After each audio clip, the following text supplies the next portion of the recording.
As Libra starts off with a simple task. A woman's younger sister has fallen gravely ill, and their father has ran off into the caves nearby to find a legendary herb that can cure anything. You, this random adventurer, is given the task of finding their father and hopefully alive. You proceed through the caves fighting spiders, slimes, and other creatures until you finally find him. His name is Wolf. To help Wolf finish his quest, we need to defeat the powerful guardian beast that guards the herbs. We take on the beast in his stead, and after the battle, we cleared the way for him to gather the herbs. We head into the final section of the cave to find a skeleton that's been there for way too long with a note. The note says to help the writer with their sick daughter, written by Wolf? Wait, what? We just ran into him. I'm not even sure what's happening here, but we do find the herbs that Wolf was looking for, but they withered away and are practically useless now. Nearby, we find a set of scales that we take and head back to town. On our way back to the town,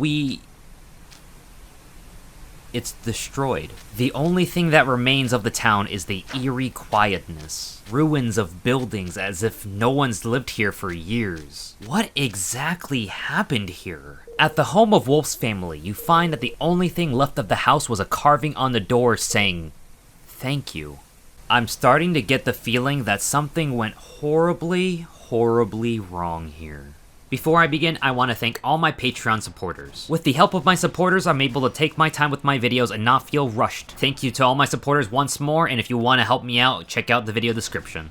Let me give you guys a small synopsis of what the hell is the story of As Libra. No major spoilers yet, I'll give you guys a heads up when we get there. The game starts off with you, the unnamed protagonist, and your childhood friend, running away from demons attacking your hometown. The demons get ready to attack you, and before you can find out what happens next, the game cuts to black. You wake up in a cabin in the middle of nowhere and you're taken care of by a talking black bird. Your main goal is to find out what exactly happened that day and to find that friend, whether alive or not. Along the way, you'll encounter series of different adventurers, meeting different allies and helping them with their journey as you uncover the mystery behind your hometown and what happened that day. It starts very formulaic at the very beginning, but I assure you it's something that goes way beyond most fantasy games later. I could not predict the plot at all, and that's what kept me going, and I assure you once again, you wouldn't guess it either. And at chapter 4, that's where things go really crazy. Before I continue the video, by As Libra. The little you know about this game, the better. There's a demo, but the demo doesn't do the game justice at all in my opinion. You'll be given a set of weapons, armors, and spells that make you way overpowered than you need to be, giving you the false sense of security that the game will be pretty easy to play. And I think one of the best parts about playing As Libra is starting off in the main game with only a tree branch as your weapon and building up to becoming a complete badass. The story and dialogue in the demo will confuse the living hell out of anyone who plays it, whether it be the localization, which the main game by the way does a better job in, or the very cryptic nature of what happens in the demo. I recall playing it and being confused on what the hell is happening. The demo is meant to be its own contained segment than actually being a part of the main game itself. Overall, if you had to play the demo and find it remotely interesting, the main game will knock your nuts off. As Libra is truly a one-of-a-kind game and a love letter to the 2D action RPG genre. I will be talking about the game from start to finish, and the story is absolutely wild for a game that was made by one developer. A tale filled with pain and sorrow that'll even bring the toughest of men to tears. And oh man, the many twists and turns you'll encounter throughout the story. You'll never predict how this ends. I dare you, I really dare you. There will be one final warning before I go deep into the spoilers of the story, but first, let's answer the question,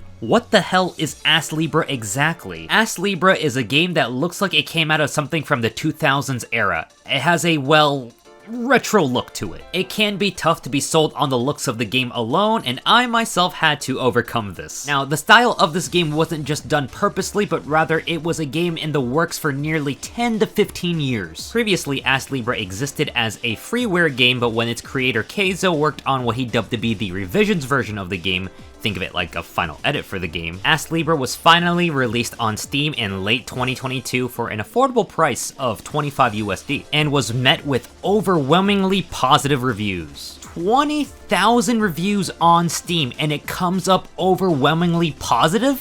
This is no easy feat. Most AAA games would maybe get very or mostly positive reviews at best. And after having played this game myself, let's just say I had more fun and time invested into this game than say most $70 games nowadays. The game is also available on the Switch too, and the port for it runs smoothly. So, I got it on both my PC and the Switch and beat it both to its entirety. Yeah, I love this game. Strangely enough, this game has been praised by many, but when I scour the internet for any kind of information on hearing people's thoughts, discussions, or even some kind of community behind it, I find next to nothing. So the purpose of my video today is to bring more attention to As Libra. And let me tell you guys, everything about this game is fantastic. The music, the gameplay, and the crazy story behind it, all amazing. As Libra was created by a Japanese man who goes by Keizo. For the most part, he worked on this game mainly solo, with a bit of help towards the last leg of the game's release. He received help from various contributors, including Vanillaware artist Shigetake. The early release demo of the game made such an impression that Shigetake ended up helping with the art to improve the looks of the game. In an interview with Keizo himself from RPGsite.net, more than a decade ago, Keizo was a salaryman who worked on video games as a side hobby. Keizo loved the genre of 2D action RPG and was a bit fearful on if more games were going to be made from this kind of genre. So he took matters into his own hands, learned programming, and made it happen. This was a pretty badass move. And it's a dream that many of us, including myself, has had in the past, where we want to finish our passion projects but our jobs and life distract us from achieving these goals. And to see Keizo pull it off is really respectable. And after so many years of hard work and dedicating all this time, he made one of the greatest games I've ever played in my life. He credits much of his inspiration to the Japanese game Jiku Yuden de Bias, to which one can really see where the side-scrolling and combat ideas come from. It's just turned up to 11 in As Libra. Lastly, Keizo followed me on Twitter, and I thought that was really cool. I just want to point that out. I'm not sponsored in any way, I just really respect the guy a lot, and it's just weird that he followed me back. The side-scrolling of the gameplay is reminiscent of things that you would see in like Castlevania, and surprisingly, I never really played any of those Castlevania games before. I was told by my good friend Bok Choi to play this game unprompted. I thought he was pulling my leg, I thought this was some kind of meme game he was trying to show me, and because to me at the time, I didn't really appreciate the game, because to me, it wasn't the prettiest game ever when I first played it. I'm so sorry, Keizo, I'm sorry. That being said though,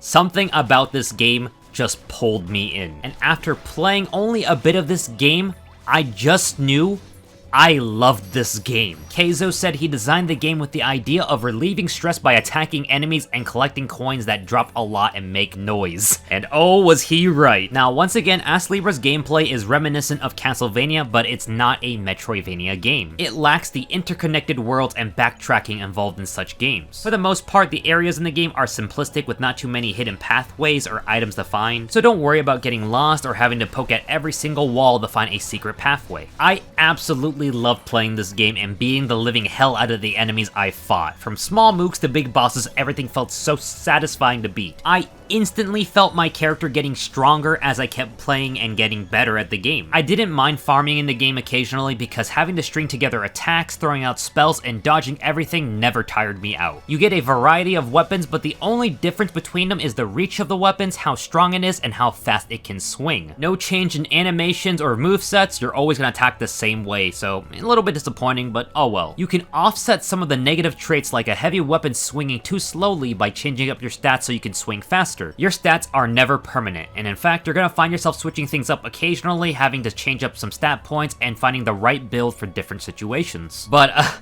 never put any points into adaptation though, it's a trap, it's useless. You can even go glass cannon and invest in full damage, but I highly don't recommend this one if it's your first time playing, as it's, well, dangerous when you're new. When attacking, you build up your SP meter, which allows you to use magic in the game. I say that in a loosely way. It's more in line with summons than spells. You basically summon things to attack your enemies. There are mostly offensive spells with little defensive ones and a few buff ones. When using magic, you gain temporary invincibility, so use this to your advantage. I highly recommend you go to your settings and turn off the flash effects because there's so much flashing in the game. And don't worry, I turned it off for the playthrough, so you're good here. There will still be some flashing, so just be aware of that. Now, with a variety of weapons, you may think, oh, so I'll just choose my favorite one and use that until I need to upgrade. The thing is though, if you master a weapon by simply fighting enemies to gain EXP for it, you'll gain some benefits. The game encourages you to switch between weapons so you can unlock different abilities. Some weapons, when mastered, may grant you a magic crystal to equip different passive abilities, or you will gain a whole entire new passive ability from the Charon menu. And some of these abilities go a long way, like double jumping, Hercules to allow you to swing heavier weapons faster, or one of my personal favorites, Kirihide, will allow you to improve your backstep and even add an explosion from where you jump from. To unlock all of the abilities isn't necessary, but they can help you in your builds. Lastly, another way to improve your character is through the growth menu. Enemies drop something called force, and you spend it unlocking different boards in the growth menu, which can lead to stat increases, unlocking hidden weapons, or even new magic. Those are the main mechanics of gameplay. After that, it's all about dodging enemy attacks and taking advantage of windows so you can do more damage. It starts off simple, but then gets more complicated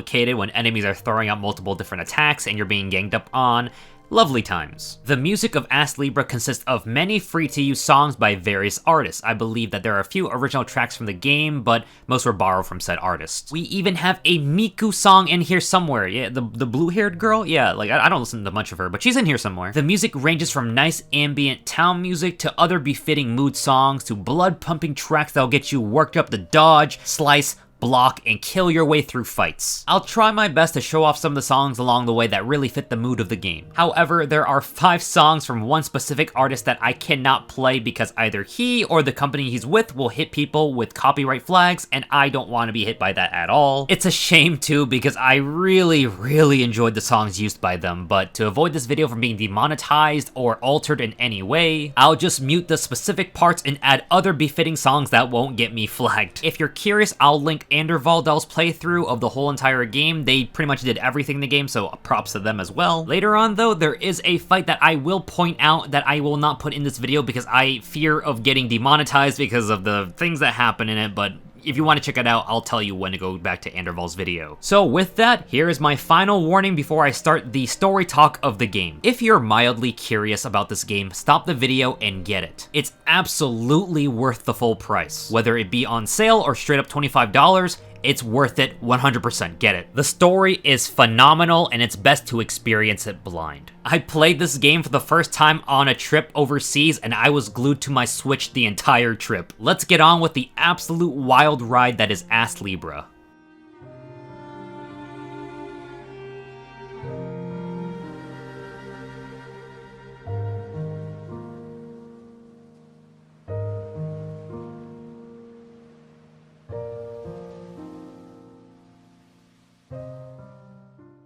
I'll be doing a summarization of the story, leaving out all the cool and neat hints and details. I once again recommend you play the game yourself to see the full picture, because it just all comes together nicely. In some moments you'll learn pieces of the story, and I'll take the time to move things around and lump it together to make the flow easier. Our main character and friend are cornered by demons, and just before they meet their demise, a cut to black. Our character wakes up in a cabin next to a black bird. This black bird is Karen. The bird has no memory of his past. Oh yeah, and he can talk. He named himself after the author of the books in the cabin. One of the many mysteries of Karen is that he's able to talk, but he's not sure how he came to be. He will become our loyal best friend. He sticks with us through thick and thin throughout the game. We also have some form of amnesia ourselves, where we can't remember anything from right before the demon attack. We'll slowly regain our memories as we keep going through the game. We come to realize there's no other person within miles of where we are. We're out in the frontiers. Out here, there are no signs of other human life and no demons as well, as demons gather near human settlements to hunt. Stuck in the middle of a never-ending sea of trees, we only tire ourselves out trying to escape. So we end up just living with Karen, surviving day by day. No dangers of demons, just two bros living a life together, if you count Karen as a bro. But life can't be that simple. What happened to our friend? Our friend's name is Anulus, and oddly enough, we find her ribbon nearby the lake. Whether she's alive or not is unclear. We'll hold on to this for now. We dream about Anulus occasionally. We were orphans who were bullied by others until she became our first ever friend. In another dream, she asks if we know what paradise is. It's a place called Elysium, which is basically heaven apparently. She asks if we should search for it one day.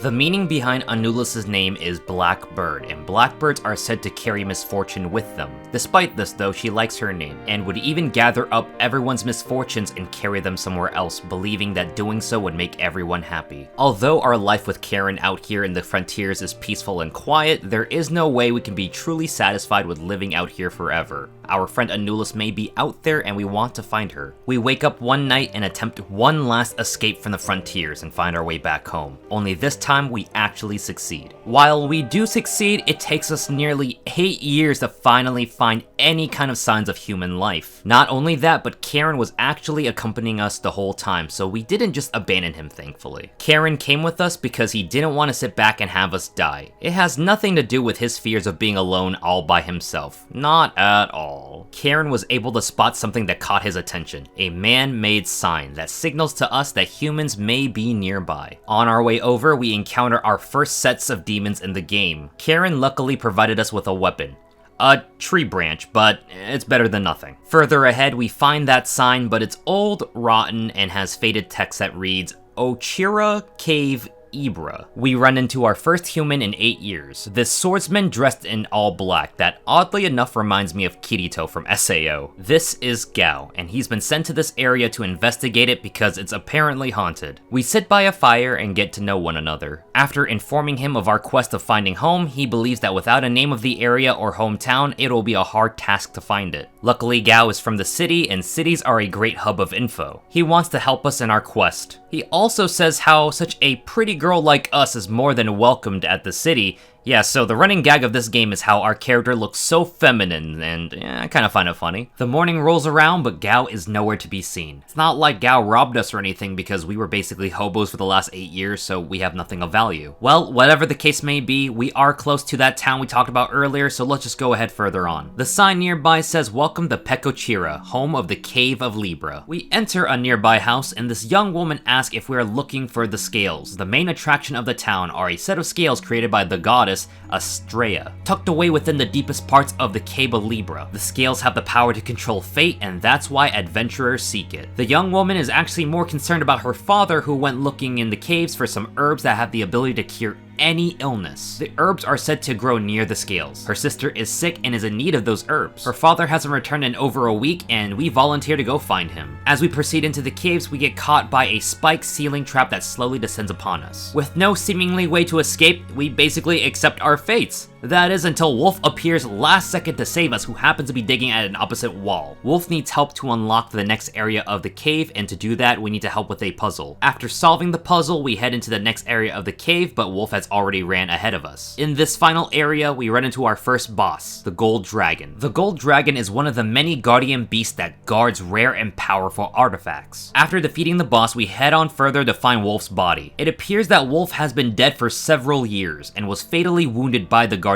beast. In the hands of his skeleton were the herbs, now withered away and useless. Nearby, we find Astrea's scales, which we might as well just take while we're here. On our way out of the cave, it's eerily creepy. Like, no more monsters to fight anymore. After you save your game, enemies respawn, but now there's nothing. Once out of the caves, we head into the town and find everything destroyed. At Wolf's home, the door has a carving that just says, "Thank you." As we leave, we run into Gao? Now he shows up? When he woke up that morning, we were gone to him. We ask him if he knows anything about the town Pecochira. He says there's nothing left but the ruins of the town with occasional ghost sightings. He explains the legend of the town and the scales that can change fate. The guardian beast woke up when someone got too close to it and decimated the town as a form of retaliation. So what exactly happened to us? Did we run into ghosts, or did we trigger the guardian beast's rampage? Personally, my money is on the theory that we encountered some ghost version of the town, as this last bit of dialogue of the chapter has this exchange between Wolf and his daughter, hoping we'll use the scales for good. And it's a shame because Wolf would have wanted us to marry his daughter if we had the chance to. The barkeeper of the town tells them that it's basically time to go as they pass on into the heaven, spirit world, or whatever they go to next. With Gao, we head back to the city where he came from, and we're treated to the opening of the game. This is basically an anime opening of the game, and it plays after every single chapter of the game. Do I get tired of it? No. It's an absolute banger and I love it. We arrive at the town of Rist Bardar, known for its sealed castle. What's it sealing? Well, we don't know. Gao says he'll put in a good word for us at the bar to help us in our search for our hometown, giving us a little bit of time to look around the town and talk to NPCs before we head on to the next part of the game. Talking to the townsfolk is a good way to learn more about the world of the game and what's to come next. We also have a bakery in the town. Pointing this out for no particular reason, I assure you, none at all. Let's head over to the bar. One of the bar patrons loves to sit here and drink as he reads his books. Keep him in mind. Here at the bar, we finally meet the skeleton barkeep.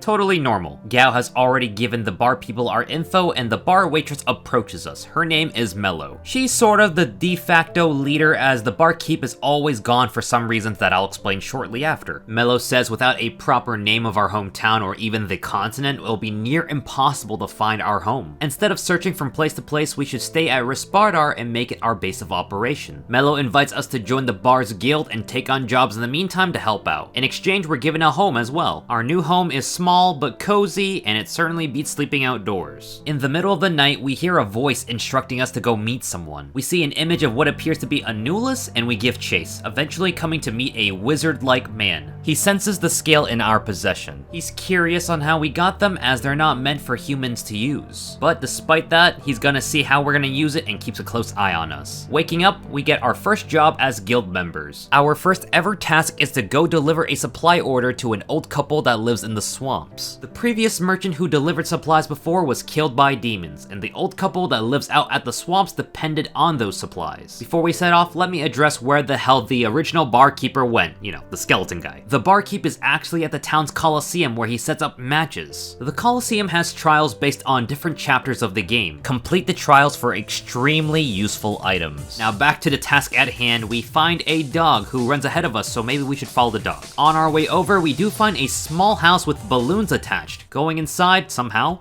we meet Mokyun. And no, he's not a pig because pigs can't walk on two legs. Can't argue with that logic. Mokyun is actually a wandering shop salesman and he'll be our new shopkeeper throughout the game. His inventory is different between each chapter, so be sure to check each shop every time. Now back onto our quest, we find the old couple's house and they're what you expect, a cute old couple living out here for years. And that dog is their dog, Poland. Poland guards the couple from demons and that's how they get by. Poland was a small pup when they found him, being standoffish and scared to even get near the couple initially, but after a bit of time, the couple and Poland were able to get along just fine and now he's a part of the family. The old couple mentions how Poland reminds them of their grandson who was killed alongside with his family during the great demon Nushi's rampage. Nushi has vanished since those days, but if only it was a bit sooner, then the family would have been spared. With our task done, we can finally head back home and...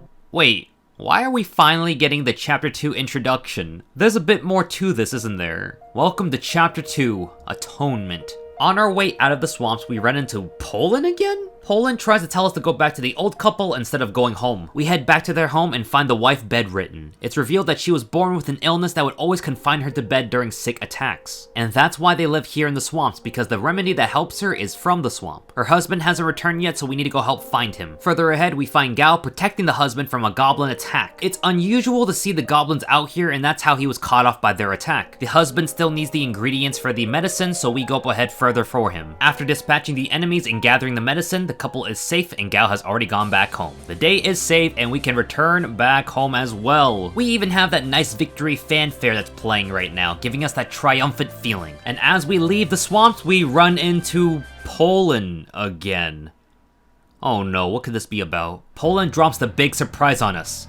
He can talk too. Poland has a similar situation to Karen. They both have no idea how they came to be, but they both can just talk. We'll have to worry about this later because the old couple was taken by the goblins and we need to rescue them. After making it through their hideout, Poland is told to stay outside as it may be dangerous, but in reality, Karen has a sinking feeling that the goblins want him for some reason. Poland does come back and rushes in to save the couple as he feels like he owes it to them and he couldn't just sit it back. Too bad for him, he does fall right into the trap that the Goblin King has set up for him and is near death because of it. Now, why did the king go through all this trouble just to get Poland? Poland was apparently once Nushi, and now the Goblin King wants to absorb his powers. Gao launches a surprise attack to interrupt the Goblin King's process and he retreats deeper into the cave. Gao says Poland is a goner by now and we need to worry about everything else first. He leads the couple to safety while we go finish off the Goblin King. After killing the Goblin King, we find Poland still clinging on to life, and he does reveal to us that he was once Nushi. The Goblin King wasn't lying. He feels bad for the couple taking care of him despite being the monster Nushi once in the past. Before he dies, he wants one last request from us. He knows we have the scales in our possession, and he wants us to go back to the past and kill him before he was on his rampage? How? Wait, what? But before we can even react, the scales activate and we're transported to a field, coming face to face with a large demon who we can only assume to be Nushi. It was a tough battle, but at the end we come out on top defeating Nushi. We're then treated to Poland's final thoughts. The old man tells Poland that dying is easy, but living is a struggle. Life requires meaning. It doesn't matter who you were, we were truly happy to have lived with you. And finally, thank you for living with us. Poland's final words were sorry to the old man, and he fades off.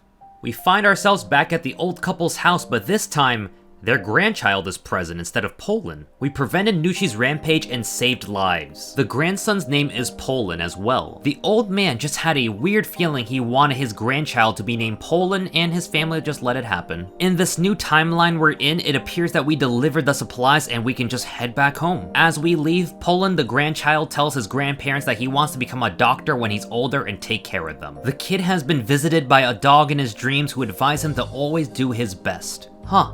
Is that who we think it is? We run into Gao on our way out and ask him about Nushi. He tells us that Nushi was taken out by someone years prior, so it appears that we actually did change time.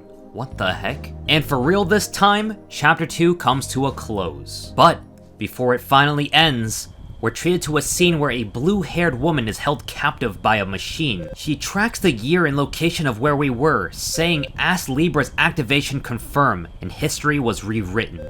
And the scene ends. What the hell is going on in this game? So, Chapter 2 was the game's first instance of the game's main premise of you are taking other people's treasure when protecting your own. It is a sad end to Poland's story, but this game is full of many moments like this that will hit you right in the feels. So, strap yourselves in because it does get worse. Months go by with us working with the guild with not as many clues coming in to help us with our own quest to find home. Until one day, Gal found out where Anulus is and wants us to meet him at the bar. We head to the bar to learn more about Anulus, but the only problem is that she's already dead. To confirm if it's really Anulus or not, we need to head to the mining town of Belcade. Belcade just had a volcanic eruption nearby that engulfed the surrounding area. A list of casualties were made with Anulus' name being on it as well. So, let's go to Belcade. We arrive at the town that was once known for its beautiful roads. Now only a sea of hardened lava is left in its place. Going to the cenotaph, we find the names of the victim, and on it gives Gao a scare. Anulus' name is there, but on the last line we find Gao,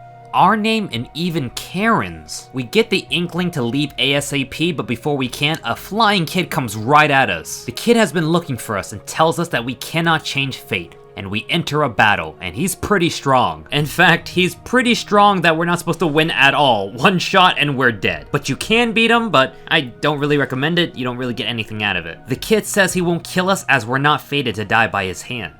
We're supposed to die in the volcano eruption, but we somehow dodged it. With us in our weakened state, he forces the scales to activate, sending us back in time to the point of when we were supposed to die at the volcano eruption. We go back in time, and luckily we're still okay. We're at the point of right before it explodes. We just need to escape. Gao is confused on what's going on, but we'll have to explain everything later. As we look for some kind of exit, we find a woman. She's actually the White Witch of Belcade, a powerful sorceress. She's here looking for the dangerous Dark Witch, and if we do encounter her, flee immediately. We warn her that the volcano is bound to erupt soon, but she's confused as the volcano is calm with no indications of exploding. We part ways for now. Later on, we do find her with Gao protecting her from the Dark Witch. The Dark Witch is unable to deal with both of them, so she just makes her retreat. The Dark Witch's goal is to erupt the volcano, and we need to stop her. Gao is utterly confused by the situation, but slowly gets the idea that we have transported back in time. But there's no time to explain as we need to stop the Dark Witch, and then that'll stop the eruption, so there's no need to look for an exit. We exchange names with the White Witch, and she tells us her name is Anulus. Wait, so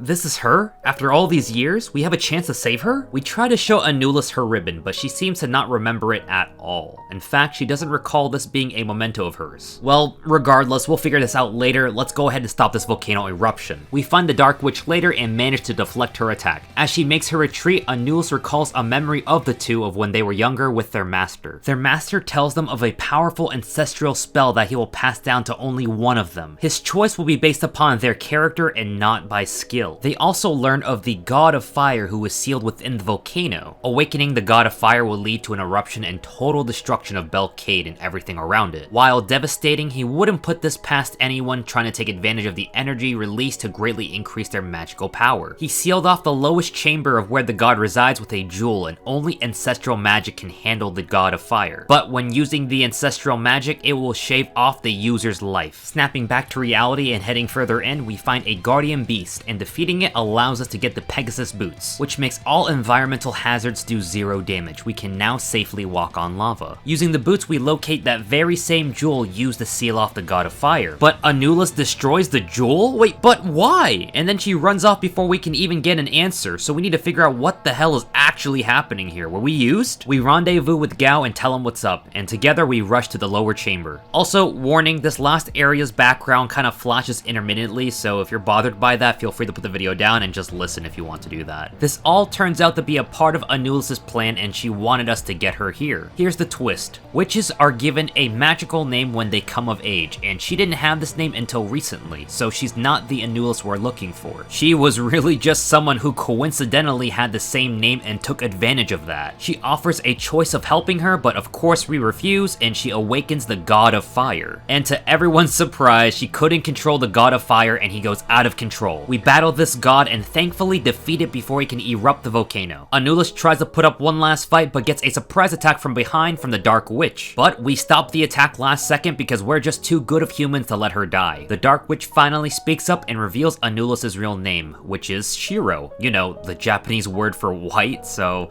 not that deep, but And just to reveal it now, the Dark Witch's name is Kuro, you know, the Japanese word for black. But her magical name is Eclair. Although Shiro was better than Kuro in power, academics, and all, she was ultimately not chosen for this powerful ancestral magic. But what she doesn't know is that the ancestral magic isn't some powerful offensive spell, but rather a spell used for spatial translocation, or aka teleportation. In exchange for the caster's life, they'll be able to teleport a great number of people, and that's what the whole purpose of it was. Kuro would be the sacrificial lamb to save the town and everyone else around it in the event that the volcano erupted. This revelation has Shiro feeling terrible, but despite everything she's done so far, Shiro can be forgiven and can start over. The ability to start over is something that Shiro should remember and apply to herself, as her master taught her to do that very same thing. The moment is ruined by the volcano shaking, but only this section of the volcano is in danger because the lava's only rising and not having a full-blown eruption. But we need to escape ourselves so we don't burn up. Gao starts to panic and suggests for Kuro to use her translocation magic, which,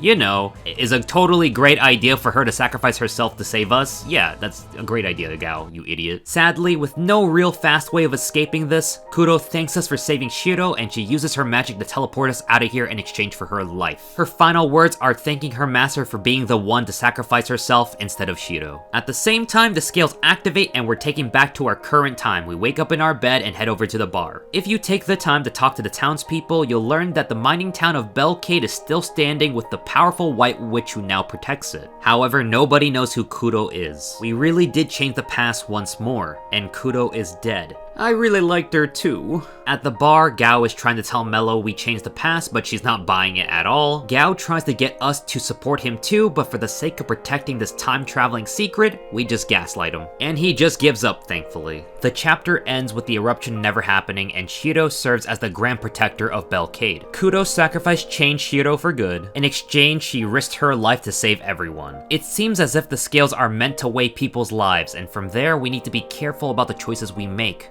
We wake up in that weird alternate dimension where we saw that wizard from before. He reveals himself to be the great sage of Belcade and the master to both Shiro and Kudo. He thanks us for saving the day and the two witches. He's not a fan of the fate-altering scales, but can accept it in this moment as it can be used for good. We try giving him the scales, but he refuses as the scale has chose us and we need to respect that choice. The only true way to get rid of the scales is to die, and that doesn't sound too fun, so I guess we'll just hang on to the scales for now. The scales scales are only activated by others and not me. We are simply the bearer and we allow for other people's wishes to be realized. When we woke up, we tried to explain the dream to Karen. Karen believes we should hold on to the scales, and he also admitted to the fact that he knew how witches got their magical names. He says he's sorry for not speaking up, we forgive him, and in exchange, when the time comes, he'll make sure we regain our past. Now, this is the part where the game starts to get crazy. Now, before anyone feels bad about Kudo's sacrifice, well,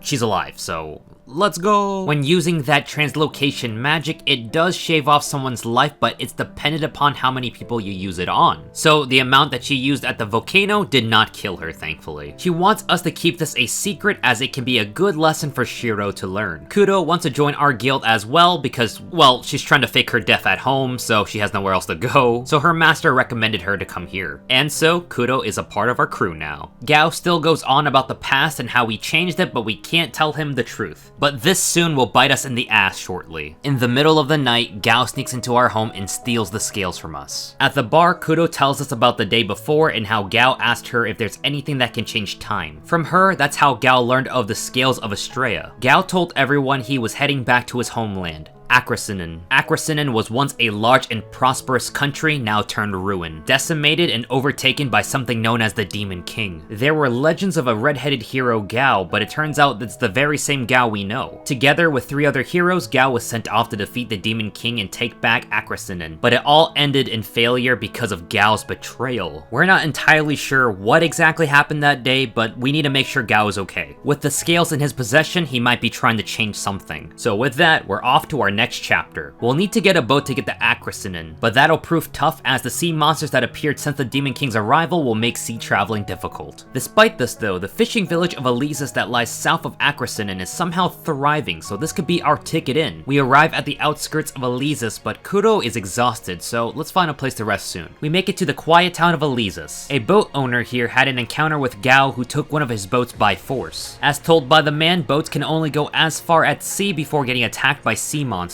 The town has a protective domain that prevents demons from attacking, all thanks to the church in town. We cannot pursue Gao until we come up with a solution to arrive safely at Akrasinan. We have no idea if Gao's made it there already, if he's lost at sea, we just have zero visibility on that at the moment. We retire to the inn in town and plan out what to do next. There's some funny banter about how Kudo wants 2 separate rooms, but there's only 1 room available, so we end up sleeping together in the same room. The innkeeper thinks we're just a couple too shy to ask for a room together, and well, let's just say this inn isn't exactly a place for people to just rest. After a bit of convincing, we eventually come to share a bed with Kudo. The bed is big enough for the both of us to share, and she needs the rest, so why not? Just 2 friends sharing a bed. Yeah. Did I mention I like her? Overnight, we have a dream about Anulus telling us to stop looking for her as we have people who care about us and she'll be alright with just being a memory to us. Continuing our search for her would only bring bad luck, and sometimes memories alone are beautiful. Whether this is some kind of dream or even a foreshadow is unclear, but we've came too far to give up looking for her now. We wake up feeling refreshed and raring to go, but Kudo isn't. We then realize the reason why she's feeling so weak is because she used up too much energy to rescue us from the volcano. Now that lack of energy is catching up back to her. Her master told her she doesn't have long to live. She knew this day would come and hid it from us. She wanted to spend her last bit of time alive as an ordinary girl working rather than being a famed sorceress at Belcade. She gives us one last thanks before she passes into sleep. She only fainted. She's okay. But we do need to find a cure for her because she is in fact still dying. During this moment, you can ask various people in the town to look over her to find a solution. You can even ask the lesbian who loves to watch over our unconscious Kudo. I understand. There's only one correct choice here though, and that's to bring the priestess from the church over, Sister Plata. She's fully aware of what happened to Kudo and says that she doesn't have much time to live. She does provide us with a way of prolonging her life just a little bit longer. Luckily, there is a white flower that blooms at this time of the year, and turning that into a tea could save her life for now. Kudo has already made peace with herself, so we'd be going against her wishes of death and forcing her just to live a bit longer before facing death once more. Although it is selfish, we go off to find this temporary cure, because who knows if we end up finding the real cure for her in the span that she's still alive. Upon reaching the cliff where the white flowers grow, we attempt to gather the flowers, but someone blasts them to dust. The flowers are all destroyed and we can't save Kudo, and the one responsible is that flying kid. He's returned to stop us, and he knows we don't have the scales on us. But as the bearers, the powers can still be activated. Without the scales, if someone was to activate its powers, it'll instead send the bearers to the end of time. So remember when I said things are about to get crazy in chapter 4? Well, here it comes. We wake up in some sort of weird cave thing, and with no scales to take us back in time, it looks like we're just stuck here. But we're not dead yet, so we need to press on regardless. Chapter 4's title drops, Compensation. We walk towards the end of the cave, find light, the sky, and wait, a city? Wait, this is the end of time? A scientist nearby thinks we're cosplayers. He also mentions how it's hard to see the sky because of the buildings, calls Karen a bioloid, and how he looks mad lit for real. What the? Here in this time, there are no real animals. Basically, everything here is fake. All insects and plants are dead as well. Even clothes in this time are made from synthetic material. Lastly, he mentions a special TV program about how the government managed to capture a god? What is going on? Going further ahead, an alarm goes off and we're approached by a large robot. It scans us and says we lack a citizen code. Two military personnel discuss what to do. An old ugly man wants to kill us while the younger guy is a bit hesitant, and oddly enough,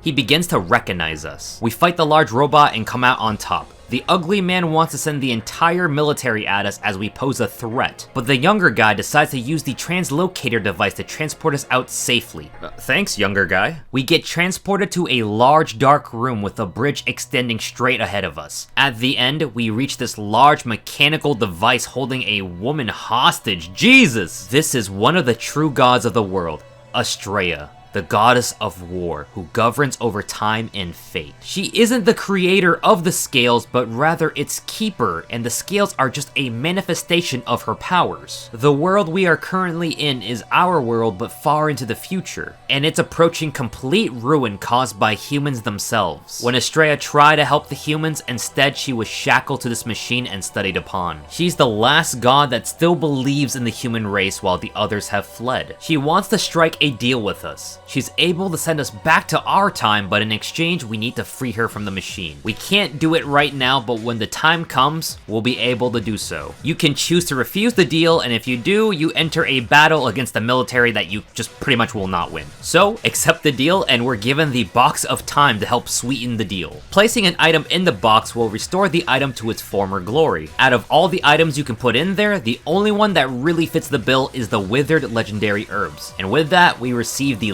legendary herbs, the herbs that can cure anything, so you might have a good idea on what we can use this on. As part of our deal, Astraea sends us back in time, right before the military attacks us. Whew, thank you. With the legendary herb, we can save Kudo. Now, you can go and grab a pestle and motor to crush up the herbs and feed it to her, but another method would be to basically act like a bird, chew it up, and feed it to her mouth to mouth. And I went with the latter option. And doing so, you'll receive an item called Love. This is a very important item, and I suggest holding on to it until it's finally time to use it. While we let her rest up, we go into town to look for more info. Kudo wakes up feeling better, but fears we use the white flowers to help her. She encounters us outside the inn and expresses her fear of death until Karen spills the beans of us using the legendary herbs. Sitting her down, we reveal the truth of basically everything happening, from the legendary herbs, time traveling, and Gao. Easily enough, she believes us, as it makes sense as to why Gao wanted the scales. The next morning, a loud man shouts through the town, exclaiming that the goddess needs priestesses in order to maintain the town's protective domain. This is Edwin, a priest of the Church of Meldine, the goddess of beauty and bonds. The boatman's daughter has been chosen as a priestess, and priestesses never return from this ritual. We promise to save his daughter, and in exchange, he'll give us one of his boats. Edwin almost takes Kudo as a priestess, but the ritual requires a pair of them, so we'll need another woman to go with Kudo. And long story short, we get a bikini for Kudo, we take her dress, with our feminine-like face, we fool Edwin, and it works, receiving this painful mark of the priestess. As we step inside the shrine, we find the remains of the guardian beast. In the next room, we find skulls and corpse of the former priestesses. And the one responsible in front of us was a large snake, the serpent goddess Meldine. We put an end to her and this evil ritual, and thankfully she's only tankier than she is deadly, so it's just a marathon of a fight. Ahead we find Edwin on the ground. He appears wounded and he asks if Plata is safe. We ask him why did he do all of this, and his reply was that he just had a very long dream lets out a big ooh, and then just falls quiet. With the goddess and Edwin defeated, it looks like we saved the day. And the large object next to Edwin is the Shield of Lilia, used to protect the town. Going a little bit further, we find a secret pathway that connects the church to this cave, so that explains how Edwin got here quickly. On the ground, we find Edwin's diary, which talks about his arrival into town with Plata. And that's all it says for now, because all the pages are torn out. We tell the town what happened, and it turns out there was no real need for rituals. This whole entire town was protected by the domain at no cost. The town throws us a grand celebration, and since Edwin and Plata came together, we decide to seek her out for more information. But when asking the townspeople about Sister Plata,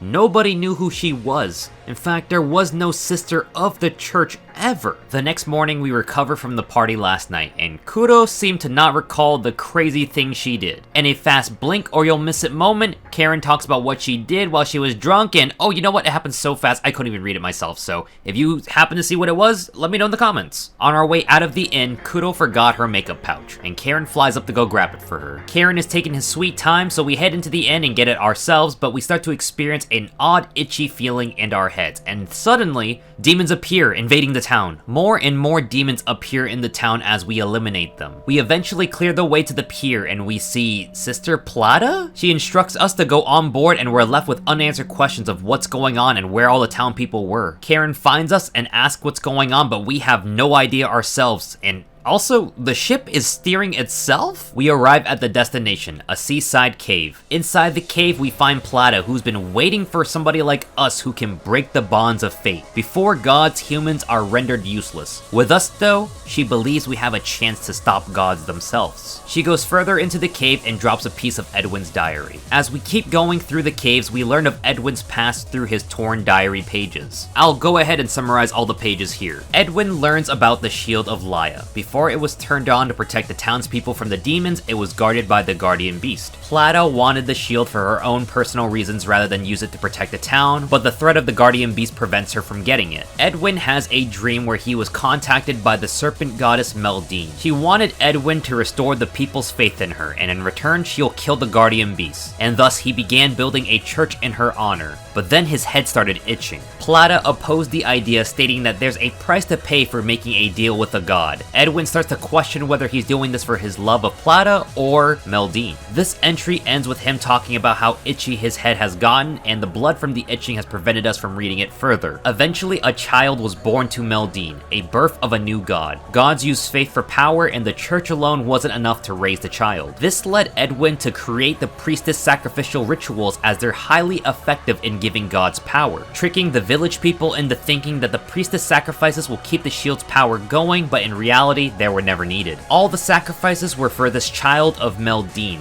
And then it hits us that we killed Meldine's child and not the goddess herself. In the final diary entry that we find, which is ironically the first page of the diary, it's revealed to us that Edwin and Plata escaped Akrasinan. They were unable to defeat the Demon King. Akrasinan is doomed and demons will overtake the lands. Their defeat was because of Gao's betrayal. All three of them were a part of the same party sent to defeat the Demon King. Plata wanted to use the shield in a round 2 against the Demon King, but Edwin wanted to move on. Meldine takes advantage of their desperateness by enthralling Edwin and having him perform sacrifices on her behalf. In the last section of the cave, we finally come face to face with Sister Plata, and it's not a pretty sight. Her body is decomposed but somehow still alive. The Sister Plata we saw earlier was just a projection she created. This is the real her. She was defeated by Meldine and only able to survive this long by preserving her head alone with magic. After Edwin's brainwashing, she was able to track Meldine at this cave, but she wasn't strong enough to beat her. She brought us here in hopes that we can defeat her. Before she could say anything more, her head is crushed by Meldine's magic, putting an end to Plata. Meldine wants vengeance for her child's death, and we want to stop her. The itching inside our heads allows her to control us. This was from the mark we got earlier from Edwin. She forces us to fight Kudo, but luckily we stop before we land a killing blow on her. Meldine reveals that she tricked us into killing the townspeople of Elisus. The message of humans being rendered useless before gods rings back, and it seems like nothing can be done to stop this. Just then, a mysterious force interrupts Meldine. The townspeople and Plata from beyond lend their ghostly powers to us. They hold no grudge against us for killing them, as it wasn't our fault entirely. They want us to get up and kick Meldine's ass, blocking any sort of mind control she had on us, and it's time for a fair fight. Previously, her body could not take any physical damage, but now that we have these new powers granted by the ghost, we can now hurt her. She has two forms, first being the snake hydra-like one, and then she goes into her woman-snake hybrid form. After we defeat Meldine, it comes to a close for this town and its people. Those who passed on come to say thank you one last time, accept our apology,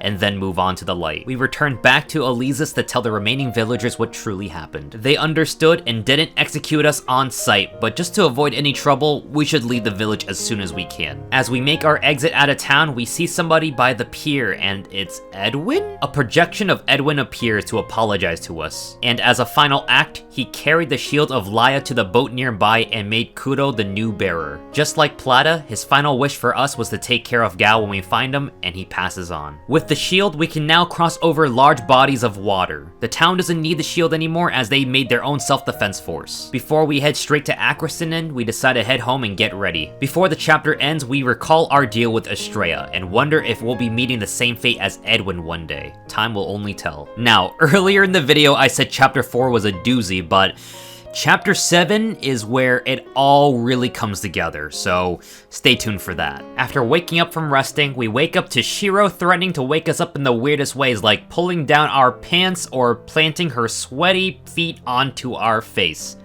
Keizo, what are you writing here? Shiro is back, and she's very aware that Kudo is alive. Their master snitched him out, so what a traitor. Shiro confronts Kudo at the bar, and it's all good because she just wants to help us in our quest. Their master told Shiro that us going to Akrasinen has a chance of changing the world. Now we're finally off to Akrasinen, also known as the Land of Death. We spot a small boat nearby our landing spot. This must be Gao's. For him to make it all the way out here without the shield of Lilia's protection and on a small dinky rowboat speaks volumes about his determination and strength. Kudo stays behind at the boat to protect it, while Shiro accompanies us. As we explored Akrasinen, we find a cabin out here, and stepping inside this dark cabin, we find a man sitting in a chair. He's missing an arm, leg, and to top it all off, he's blind. Just how was he able to survive out here on his own? This man is Levi's. He's the last survivor of this continent, and the final member of the 4-hero group. We tell him of our quest to find Gao, and he lends us his bow. He confirms the story of Gao's betrayal. He's moved past that point though, and doesn't hold a grudge against Gao, and wants us to help him, wanting us to tell Gao not to dwell in the past and instead move forward. His final piece of advice is for us to not fight the Demon King as he's immortal. He holds the power of unlimited regeneration. It's nearly impossible to fight him. Up ahead, we run into a weird fog. This fog has the power to invade your mind. The fog overtakes our mind and we begin to think about the past. Anulus was our only friend, but she tends to say things that may not be fitting of a normal kid, like telling us all bad humans will eventually be killed by demons, and that all humans are also selfish and ugly creatures. And if there are too many humans, the world will be ruined. Ending with how this field of flowers that they're in is real, but someday it'll be a replica made of plastic.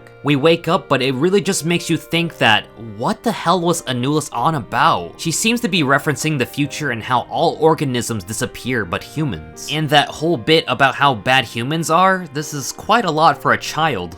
Maybe she's not who we think she is. When we finally come to, Shiro is gone. And we also get the chapter drop, which is chapter 5, Alternative. We decide to go look for Shiro and we end up finding the small woman instead. Once she notices us, she wants us to take her back to the boat. How did she know we had a boat? Not sure. When we brought her to the boat, Kudo seems to act strange about her. And she's not so worried about her best buddy Shiro going missing as she's prone to just do that often. The small woman is missing some earrings, so we go out to look for that. After getting the earrings, Kudo clues us in on how to beat the fog. Just like the god of fire and the jewel that sealed them off, there must be some kind of magical source producing this fog. Once we destroy the source, we continue on. Further ahead, we run into the flying kid again. He's not too happy with anyone altering time regardless if they're working with Estrella or not. He gets ready to attack us, but then Shiro reappears and blasts him away with magic. The kid retreats, but Shiro makes a comment about how she was unable to sense any sort of magic coming from him. Well, with Shiro back, we can continue forward, but not until I see something. If one was to go all the way back to Kudo at the boat, the small woman is nowhere to be found anymore. Kudo, panicking, will say something about how she's in a safe place now and that there's magic for that. Interesting. Well, if she is safe, then let's just go ahead and continue. Before we head straight to the castle, There's a little hidden secret. Beyond this hidden pathway, here are some bones. These belong to vampire hunters. Vampire hunters that fought Count Dracula with whips and sacred relics. It sounds familiar. If you guys know what this is, then let me know, cause I can't seem to put my finger on it. We finally make our way to the castle and we find Gao right outside. Thankfully, he hands over the scales with no protest. He was unable to activate its powers, thus believing they're nothing more than ordinary scales. But shortly after, he makes an accidental wish and it causes a massive earthquake, and just like the time in the volcano, it's time traveling time. We're given a vision of a young red-headed man working in the fields. This is a younger Gao, taking care of his younger sister Lisa after their parents' death. His sister apologizes for being a burden to him and they only have each other left, making a promise to never leave one another. When we jump back to present day, we don't see Gao around us, but instead of Shiro, we see the small woman nearby looking for her earrings. I think you may know what's going on here. She tells us she was coincidentally following us from behind and just got sucked up in this mess. We have the option to take her with us as she can use magic in a fight, but I highly advise you just say no to her for now. Just remember she's at the gates of the castle and come back for her later. Oh,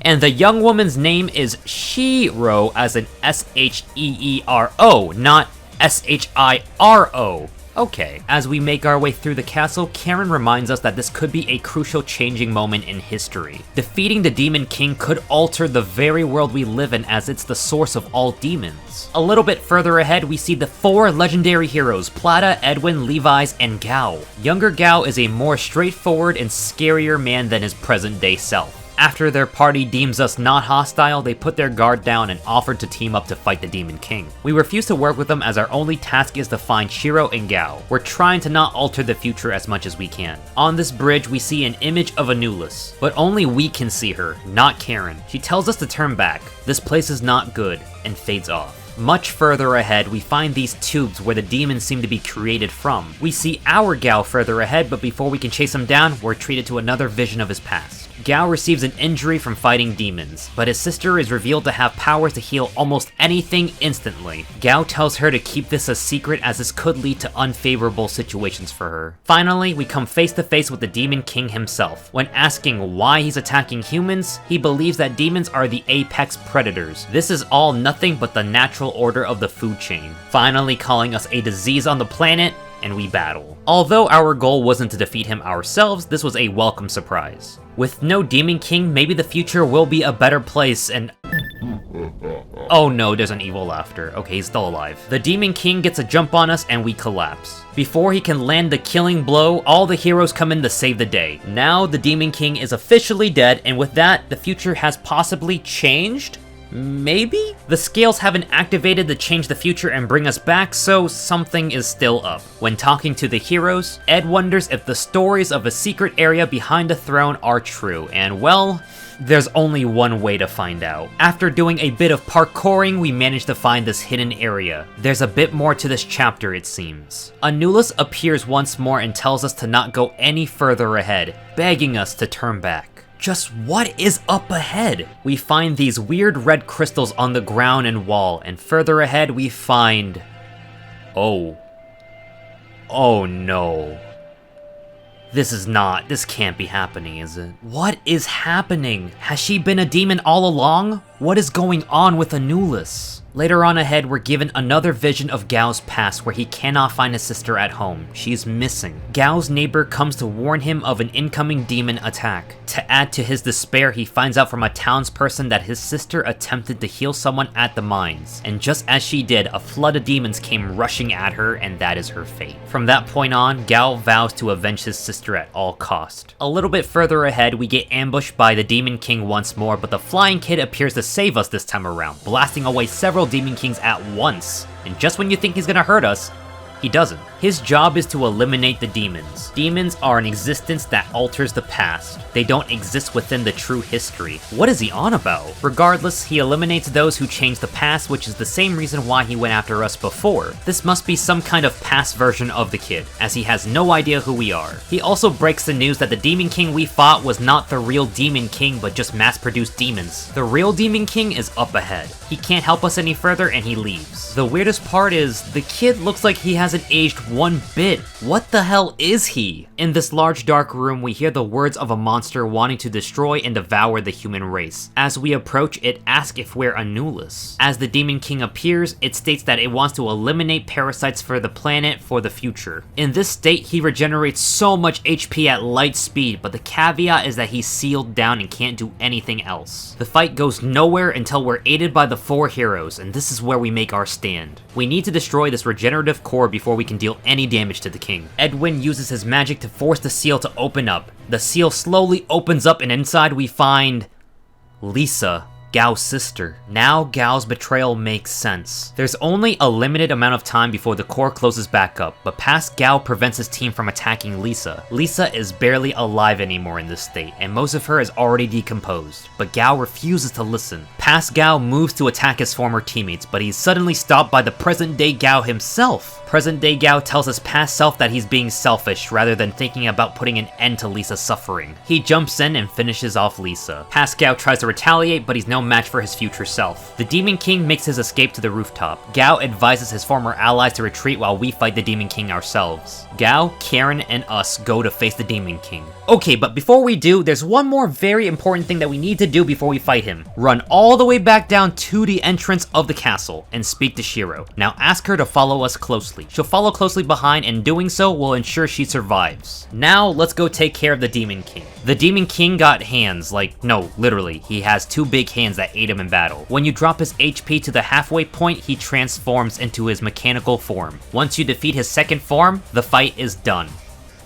Well, the fight is done if you didn't get Shiro. If you did, however, Shiro will appear to congratulate you. When she appears, the Demon King's voice rings out. He detects a strong magic source coming from her, and he abducts her. Then the secret boss phase starts. But I'm not gonna show the battle on this video. Let's just say the boss has a bit of a risque design, and I don't want to get in trouble with YouTube. So instead, go watch Ender Valdal's video here if you want to see that whole fight. And at the end of the battle, Shiro reappears partially naked, and I'm not gonna risk that either, so just go watch the video. Once it's all over, we're transported back to our timeline. Gao has a moment with his sister. This is sort of a final farewell between the two before she passes on. She thanks him for looking over her. She says she wishes to one day be reborn as his sister again. Actually, no. In the next life, she'd rather be his bride. Okay? Okay, Keizo, I'll have to admit, this kind of took me out. I don't know. I love you, but this is just, well, I don't know what to say, man. Lisa wants Gao to move on with a smile, and she passes away. Her final words being, I love you to Gao. We end up back at Eliza with Mello and Kudo. Even though we thought defeating the Demon King would be rid of all demons across the world, it turns out another Demon King just spawned somewhere else. Meaning we would never really stop this demon threat, it seems. This time around, we altered history way more than we did before.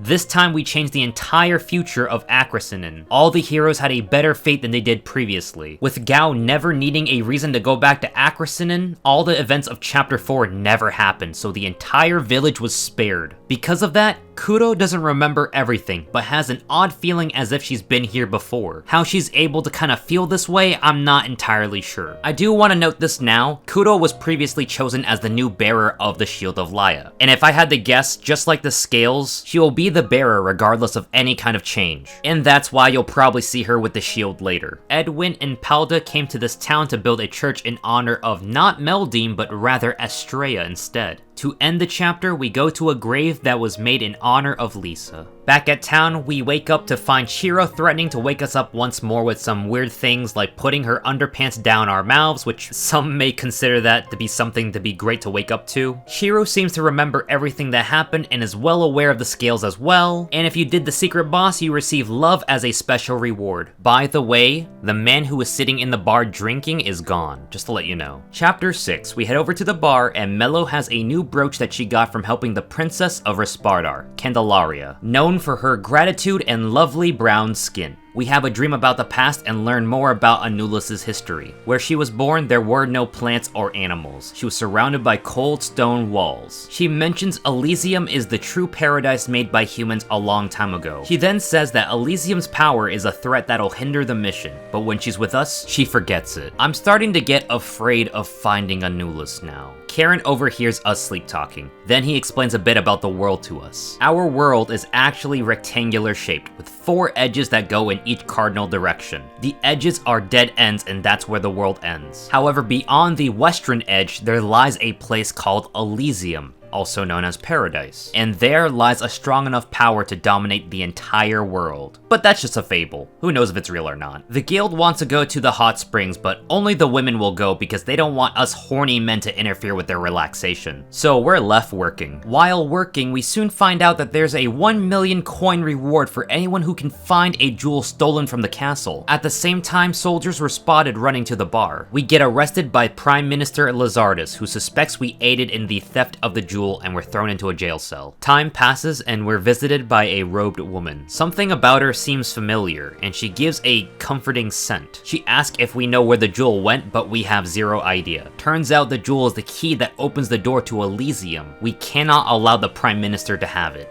and she disappears. Finally, Karen comes to save us along with carrying all of our gear. All of our weapons and armor on the small bird? Damn, he's stronger than we thought. The chapter 6 title drop is Elysium, and it seems like that's the big theme of this chapter. Gao breaks through a wall to save us, and the path leads us to the place where Rist Bardar got its sealed castle name. The seal is here to protect against an extremely dangerous calamity. There's lots of strong demons, so just skip over them and rush to the exit. We escape to the outskirts of Rist Bardar and meet up with the same robed woman from before. Gao addresses her as the princess, so it's Candelaria. She became aware of Prime Minister Lizardus' conspiracy and wants to stop him. She takes off her hood and reveals herself to us. Our character and her just stare at each other for a moment, as if they both knew each other, but that's probably because we saw her earlier at the cell. The brooch that Mello was wearing earlier was actually the jewel that the Prime Minister was looking for. Candelaria was able to sneak it out as a commission reward to Mello. The Prime Minister seeks to secure the weapons in Elysium to dominate the world. Mello is still at the hot springs, so we rush over. The path to get to the hot springs is blocked off at the moment, so we have to take a long detour around the mountain. A rough blizzard kicks up, and to top it all off, the flying kid confronts us for messing with time. In exchange for saving the people of Akrasinen, a new demon king arose in the east and caused the deaths of tens of thousands, showing us that there's almost never a golden ending with the scales, with someone having to die for someone else to live. The kid is here to stop anyone who tampers with the past and gets ready to attack us. But before he can, an avalanche comes crashing into us and interrupts the fight. We wake up underground with no one else around us but the kid.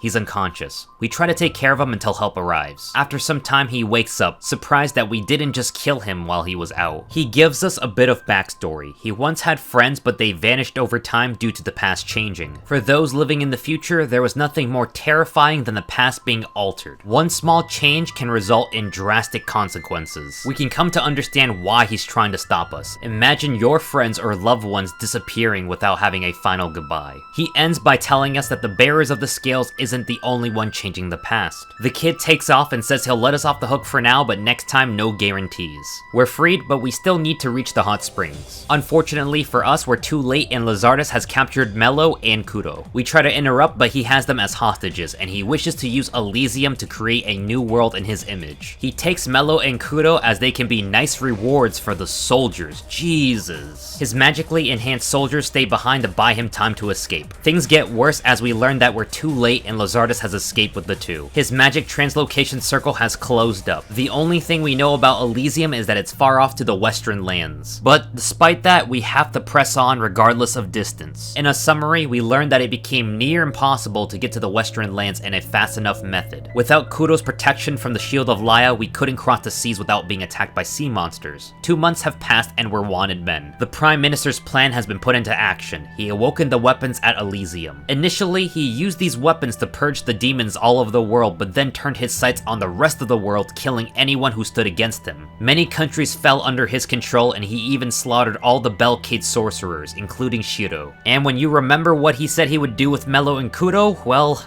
this is one dark ending. The game will present you with the choice of whether you should use the scales or not to change the past. You can in fact say no, and this will lead to an early bad ending where everybody who basically goes against Lizardus dies. We say yes to using the scales, and we're taken back to the time of right before the teleport circle closes off. Gao isn't with us, but we still have to continue anyway, so we jump through the teleport circle and we're placed at the western edge. At first it appears nothing is here. The only thing here is just a sea of clouds over the pitch black bottomless darkness below, known as the Abyss. Out of nowhere, the princess appears right behind us, instructing us to take a closer look beyond the cliff's edge. A near invisible path can be seen that will lead to Elysium, but before we can thank the princess, she's gone. Regardless, we need to press on, and we arrive in Elysium, a place high above the world. It's beautiful and serene. Further ahead, we run into Shiro, who arrived here via magic circle set up by her master. Which just begs the question, how much does her master know? She's here to help Kudo, so together we keep going forward. We run into our first fight against the relic soldiers, the weapons of Elysium, made of stone and equipped with both dangerous close and ranged attacks. It is indeed a tough fight with one of these guys alone, and if Lizardus awakens more, nobody will stand a chance. We find Mello ahead alone, but she's okay. Lizardus took Kudo up ahead as she's dangerous to be left alone. Mello tells us that Lizardus made his way further ahead through these locked doors, and we need to find 4 ruins to unlock.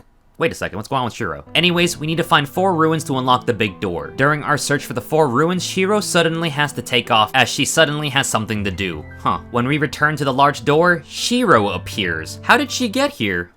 Skipping ahead, after we find the 4 ruins, we find Kudo in a cell. We free her and send her back to protect Mello in the meantime. Before we part ways though, Kudo tells us that after Lizardus went through the door ahead, a shadowy hooded figure followed right after him. The figure didn't seem human. She never felt anything like it and sensed a tremendous power coming from it. That's a little scary to hear, but we'll keep it in mind going forward. We come face to face with Lizardus finally. He decides to give us his villain monologue, which boils down to how he hates the royalty and how they take advantage of everyone's hard work while they just sit on their thrones. And he believes that the whole world should be at his feet instead. Lizardus flies off in Rhadamanthus, a flying battleship. He sends a horde of relic soldiers to fight us, and it's a rough fight. I truly meant it when I said 1 was more than enough at our level already. The real trick here is to run to the other side of the battlefield and you'll find the princess with a magic circle ready to transport us to Rhadamanthus. We fight our way to its core, and weirdly enough, it has a lot of weapons that are not from this era at all, like missiles, machine guns, lasers. Some may chalk it up to Keizo maybe just wanted some crazy weapons for this boss, but it actually does serve a purpose to the story.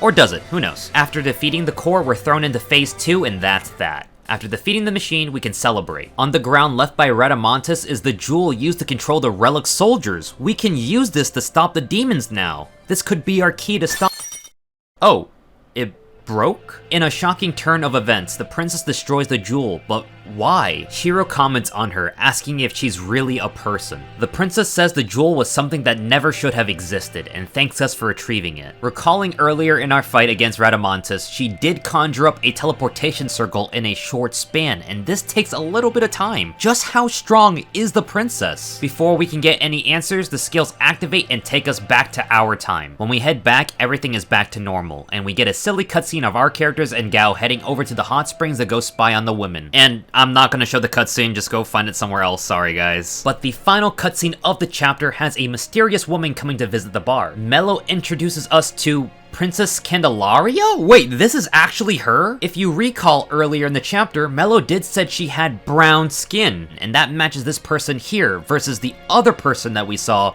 who had light skin. Just who was the other princess? Was this the result of altering history? It can't be that, because there's no way what we did changed an entire lineage of royalty. We were probably just taken advantage by this hooded person. Their goal was to destroy the jewel from the very start, it seems. But with that, Chapter 6 comes to a close. Is this hooded person our friend or foe? And here it is, guys, Chapter 7. It's not the last chapter, but it's one that's gonna definitely change everything. We have a dream about the day our hometown was attacked. We wake up as Karen watches over us. Karen once wanted answers for the past, but now he's content with our current life. Looking for the past is no longer important to him, but our character still wants answers. And luckily for us, Mello has some good news. They finally found out where our hometown is. After a short boat ride with Shiro and Kudo, we make it to our homeland, Anesta. Making it to the innkeeper, we learn that there's nobody around the same age as us. In fact, the innkeeper is the youngest person in town, which is not very young to say the least. The town is full of old people with rarely any visitors that show up. At the graveyard, we learn that the demon attack from 10 years ago inflicted so much damage that all the graves here really reflect it. We proceed further into the graveyard to see if we could spot Anulus' name on any of the graves, but instead we find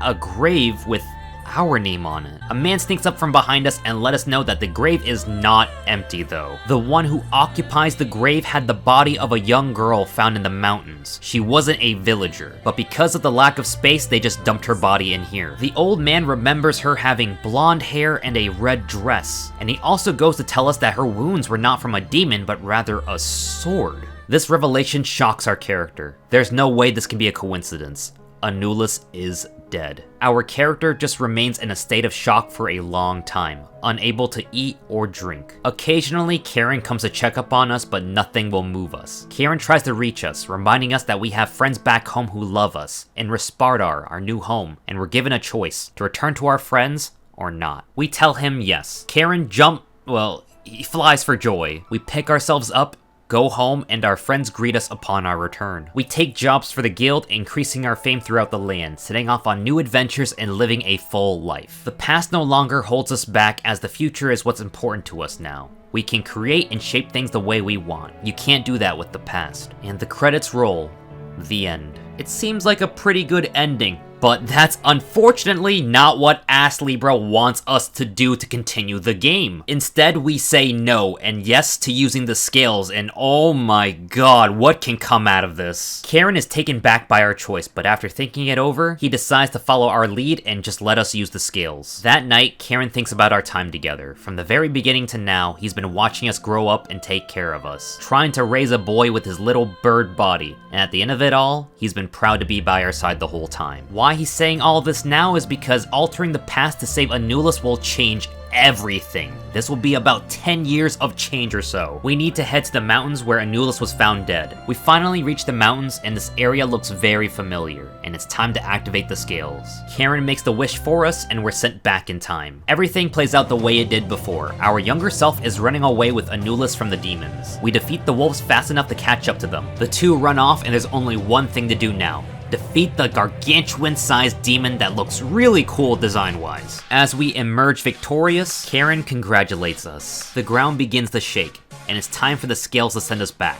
Karen says he's proud of us and that we grew up to be a fine man. Even if he's not there, he believes we can make it on our own. Karen begs just for a little bit more time to say goodbye, telling us to cherish the lives we saved and make Anulus and ourselves happy. He thanks us for everything and he leaves the guild in our care, never forgetting the days we had together. And finally saying, take care, buddy. The scales activate, and the question of, did I do the right thing keeps coming into my mind. We wake up in our bed in Rist Bardar, but Karen is gone. In fact, all the Karen-related abilities are gone. You can't even use magic anymore. What is here, though, is a young woman. We saved her. This is Anulus. After escaping the demon attack, we eventually made our way to Rist Bardar with her and began a life together. When asking her about Karen, she has no idea who that is. This is the power of the scales. In exchange for saving Anulus, we lost our best friend. And this is what the game was building up to. Our choices have consequences, and we lost the very person we spent most of our life with. Moments like this will have players contemplating if this was all really worth it, and that's what I really love about this game. We've had great moments of the scales being used to help those we love, but at the same time, the scales can take things away just as easily. We made our bed, now it's time to lay in it. But we didn't just lose Karen. Gao and Mello have no idea who we are. We spend the next few days with Anulus, and even though she's the perfect girlfriend, we just don't feel satisfied. We lost Gao, Mello, Shiro, and most importantly, Karen. Anulus notices something wrong with us and asks what's up, and we're given a choice. Spend our life with Anulus, yes or no. Saying yes here will end the game with us thanking everyone we've met and we live in peace with Anulus. And the credits roll. But we just can't end it there, we have to go back. We say no and tell her we need to go on a trip. She nearly reveals that she's pregnant but drops it, encouraging us to go do what we need to do and come back safely. It's tough because we played most of this game for her, and to possibly lose all we worked for and the love of our life, it's not an easy choice. We go to seek out the original Karen, the Great Sage, the one who taught Kuro and Shiro and wrote the books that Karen learned from. The Great Sage seems to know more than he lets on, so we're off the Belcade. On the way over, we run into Shiro. She's being coerced by a hooded person to go get the magical powers from the God of Fire in Chapter 3, so we're at that part of the game. The hooded man takes off as soon as we tell Shiro the truth about the God of Fire. Over a campfire, we tell Shiro our entire story, and for some reason, she trusts us. She offers to help us get a meeting with the Great Sage, and we travel together as a duo once more. Along the way, we take a shortcut through a cave. In the cave, we discover a demoning summoning circle created by the mysterious hooded man. He sacrificed so many witches in order to summon this great demon. He wants to bring true chaos to Belcade. The demon is summoned and he gets killed. The irony. After the battle, Shiro stays behind and buries the witch's sacrifice for this evil act. To help us get into Belcade though, she gives us her earrings, which— wait, what? This tiny woman was Shiro the whole time? That's crazy. The trade-off for having such strong magical powers is that she has a slower rate of growth, so that's why she's so small. When wearing the earring, it'll help disguise us as Shiro, but that doesn't last long as Kuro immediately detects us and breaks the earrings. We're almost ejected from town until Kuro vouches for us. She just trusts us for some reason. That, and if we do anything stupid, she'll immediately destroy us, so I can trust that as well. We finally come face to face with the Great Sage, and he remembers us. When asking about Karen, he brings up that we finally have saved Anulus after so long, so why go back for Karen? As he puts it, one that chases after two hares will end up catching neither. Karen doesn't exist in this world. By choosing our future with Anulus, we made it so he was never born. This is the way of the scales. Karen fully knew this and sacrificed himself for us. Now knowing what we know, the Great Sage leaves us with a choice. Do we accept Karen's wishes and spend our life with Anulus? Saying yes makes the Great Sage elated to hear as we hold Karen in our memories. He'll always be with us. He says to ask no more, go home and spend our life with Anulus, and the game ends. Visiting the Great Sage taught us that we need to honor Karen's sacrifice and protect those close to us. We go to live a future with Anulus. Our kids will hear stories of how we went on adventures with a black bird. The end. The craziest part is though, we can't do this. This is not the Astlibra way. We have to go back and say no to everything. You say no, use the scales, and the Great Sage is surprised by our choice. But he has faith in us, believing no one else is better qualified than us as the scale bearers. He honors our choice and makes the wish for us to return back to the mountains. Now, interestingly enough, for the scales bearer and the wisher to travel back in time, the wisher needs to have some sort of connection to the time period. By some weird twist of fate, the Great Sage was actually present at the mountains too during that very day. We're sent back to change fate once more. This time, after defeating the wolves, we step back and let it play out. The large demon approaches the two. He moves in for an attack and we died. What the? Anulus is furious. She casts a spell at the large demon, a white flash, and Karen is born. Karen was the large demon the whole time. This echoes the same thing that happened to Poland. A demon turned into a talking animal. Anulus saves us by reviving our younger self. Anulus senses us nearby. We make a run for it, but she teleports right in front of us, asking if we saw all of that. Our DNA is scanned. A voice says that there's no match on some exclusion list, leaving us eligible for termination. Anulus says that this is her mission, and we fight. What the hell is Anulus? Summoning odd metal objects, casting powerful spells, and going off about some kind of mission? This fight can be tricky because we still do not have Karen and his abilities, but we have to make do. Eventually, we kill her, but then another Anulus shows up? She asks who we are, but receives her answer as soon as she recognizes her ribbon on us. She realizes we didn't choose her and says goodbye. In the distance, the Great Sage appears, teleporting Karen and us to the cabin from the beginning of the game to kickstart everything. This twist I never saw coming. My money was on Karen being the Great Sage the whole time, but this was something else. The scales activate and we're back in Rist Bardar, but something's off. It's too dark and cloudy. The good news is that Karen is back, but there's little time for a reunion. He informs us that outside the town there is an innumerable number of demons approaching. The castle has barred itself up with no intentions of helping anyone outside, leaving everyone to fend for themselves. And it's not looking pretty. Gao says he'll try to protect the bar because when it all ends, he wants to be next to Mello at least. It's time to defend. When entering the next part of town, Anulus appears once more and destroys the scales completely. We cannot activate the scales anymore. What the hell? Did she cause all of this? But there's no time to think about it because the gates are being breached. Demons are spawning in, and a large mix of them too from across the different areas of the game. When heading to the bar, you may notice this barrier blocking off the rest of the town. On the other side, somebody is fighting hard over there, but we don't know who it is. Now, you can make a run for it and head to the bar, or you can take some time to help out. There's no impact on the main story, this is completely optional. Using your ranged attacks, you can pick off the demons from afar. Once they're all defeated, the barrier lifts. We head over to see who who was fighting, and it's a woman? A woman we don't really know. Who is this? When talking to her, she hands you some bread and your third and final love that you'll get outside of the other part of the game. She's kind of quiet and shy, but it turns out that she's the baker's daughter, and she's able to hold her ground against all these demons. How? Oh, I'm not sure, but we'll talk about this later. We head over to the bar, but we find Gao at Death's door. His final words are sorry to Lisa for being unable to keep his promise, and he passes on. And things get worse because when we enter the bar, everyone is dead. We're too late. There's no scales. What do we even do? There's no way to change this. We have to live with this and move on.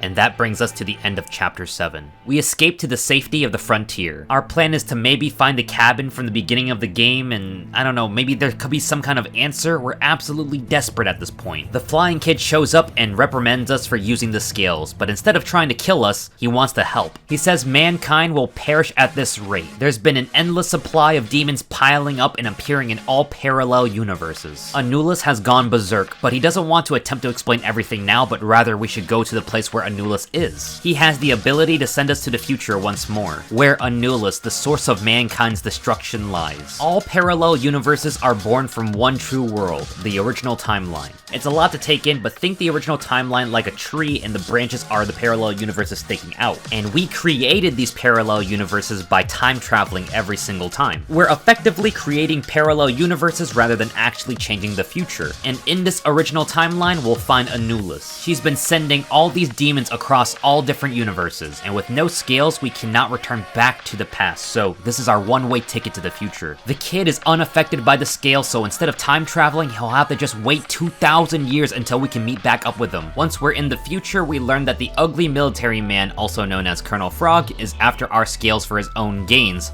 Little does he know we actually don't have the scales anymore. We battle our way through the city until we run into the younger military man. He helps us escape the military and we arrive at his home. His name is Nagumo, so why did he help us? Well, he doesn't really know why. He did it all because of a dream he had, which is an interesting reason, but he helped us, so can't argue against that. He has no idea who the flying kid is or Anulus, so we are off to go find our own answers with the townspeople. Stepping out of Nagumo's apartment, we're treated to the chapter title drop, Chapter 8, Proof of Life.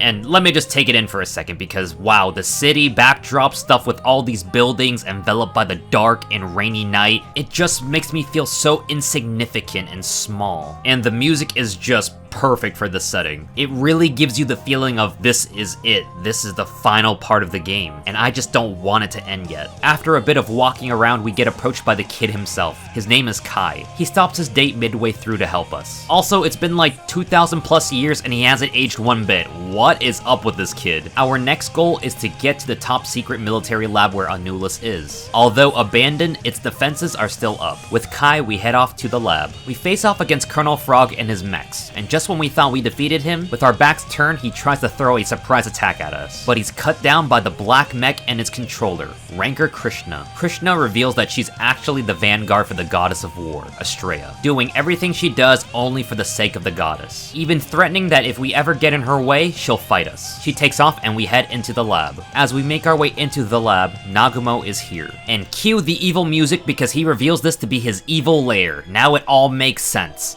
Oh, never mind, he was just kidding. God damn it, Nagumo. He just snuck his way in during the fight and hacked the gates. So the goal of the lab is to clear the path for Nagumo and let him hack deeper access for us. And as we progress, we find more lore about the world and what's going on. In the first entry, we learn about the world dying. Environmental pollution has reached catastrophic levels due to the selfishness of humans. Resources exhausted, the atmosphere polluted, and other organisms have been exterminated. And to make things even more grim, the plans to migrate to other planets is proving difficult, and even if they somehow manage to get that going, the numbers of humans saved will be negligible. Entry 2. The military has captured a god, Astrea. According to legends, all other gods have abandoned humanity and fled. While studying Astrea, the military learned of time travel. Transferring objects through time is impossible without Astrea's help, but transferring consciousness was possible with current technology. Entry 3, we learn about the Anubis system. The human mind cannot survive space-time transfer. However, they managed to transfer a supercomputer AI program. Initially, the past can only be observed and not interacted with. The military started looking into telekinesis to interact and change the past. Organisms created in the past are formed from the corpse of other living creatures similar to mummies. This led to the creation of demons. The project and system received the name Anubis, a god commonly linked to the creation of mummies. The Anubis system used many methods to control population, but the best method was to control the population of the past. They soon found out that the future won't change no matter how many times the past was changed, thus proving the parallel universe theory correct. The new goal now was to invade these parallel worlds and move people into them one day. Altering the parallel worlds just to save their own is a tad selfish. As we proceed ahead, we get ambushed by a large number of robots. Fighting them all isn't feasible for us, so we need to run. As we make a run for it, Kai stays behind. Kai gives his final words: for the future to exist, the past must not be altered, and he wants us to tell his girl that he won't be coming back, and charges forth. A loud explosion violently shakes the room, and only Kai's robotic remains are left amongst the robots. Though he was a machine the whole time, he's been shown to have a lot of heart and care. We update Nagamo on the news and tell him to retreat instead as he could get hurt. He hands us an ID card and takes off. We're treated to a vision of the past. The process of using demons have been progressing well. The only snag in the process are humans with combat abilities to take on demons. This may be referring to us and our friends. The program seems to also detect Lisa and her regeneration powers. More specifically, the moment of when Lisa is apologizing to Gao for being a burden way back in chapter 5. The program seemed fixated on the fact that their family was eliminated by the demons they created, activating a pseudo-AI that works separately from the main program. The main Anubis program starts to notice some unexpected growth in its pseudo-AI learning process. It learned to develop emotions. It started observing humans and even interfered with some situations. It also produced a human-shaped body with the AI's consciousness attached to it. This may be happening due to the use of a human brain in the Anubis program. The brain belonged to the deceased daughter of the Anubis creator. This brain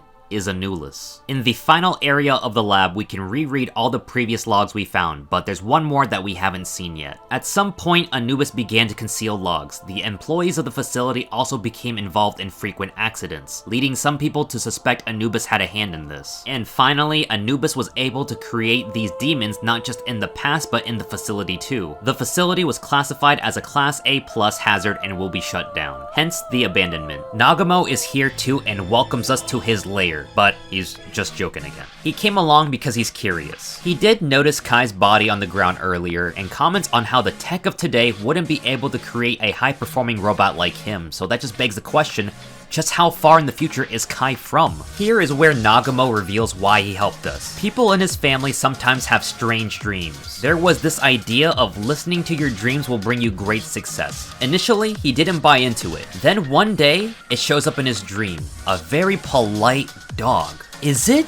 No way. The dog told him if he ever encountered a strangely dressed androgynous person accompanied by a crow, help them. So just like that, he followed the dog's instruction. But doing so only done the opposite of bring him success, and he was placed on a wanted list. Unlucky guy. But regardless, he had a lot of fun helping us, and doesn't regret a single second. And with that, it's time to go meet Anulus. Upon entering the room, we're given a vision. And it's our first ever meeting with Anulus, and oh no game, please don't do this to me. We became the best of friends right away. And how she got her name was here. It's just a slight change from Anubis. It then cuts to the time of when we abandoned her for Karen. It appears that she wants to abandon her mission to go live a life with us instead. That is, until the main Anubis program comes to poke at her again. She refuses to continue her mission, not wanting to kill anymore. But the main program pushes her to realize we did abandon her. Anulus really did care for us. There is no secret scheme behind it. The main AI tells her to look into her past at the moment of when she sees us killing her other self, finally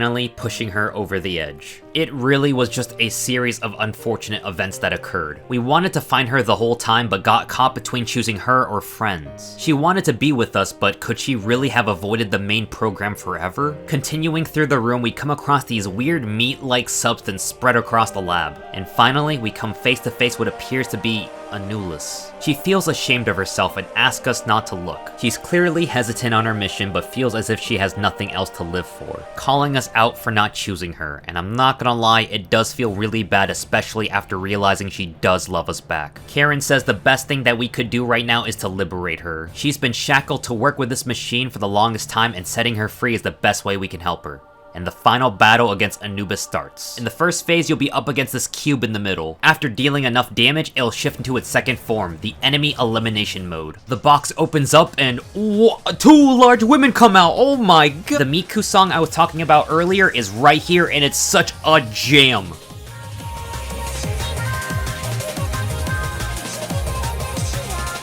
The difficulty definitely spikes up here because you have to fight 2 bosses at once. And because the next boss battle has a copyright song, I'll just extend this song into the next one. As we defeat the boss, we're transported to a field of flowers, but it's all fake, just a hologram. Anulus appears asking why we left her, and choosing Karen over her when he's a demon. And to prove our love, we have to kill Karen for her. We find out this isn't really Anulus, but it's actually the Anubis program itself trying to lie to us. Anubis says she's nothing but a legion in the system, and she's the reason why the project was terminated in the first place. Anubis also reveals that destroying him will also terminate all demons in all timelines, so Karen would also disappear as well. Karen already made his peace, telling us to not waver and to set Anulus free.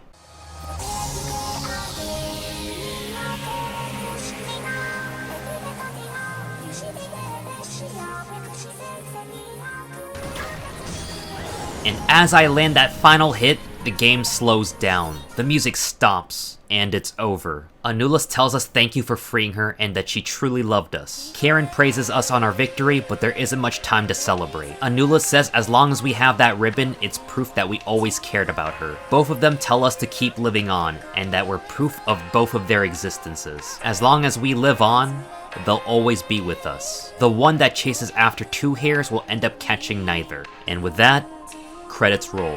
We really risked everything and lost it all. No more scales to change time. Gao, Mello, Kudo, Shiro, and Kai are all dead.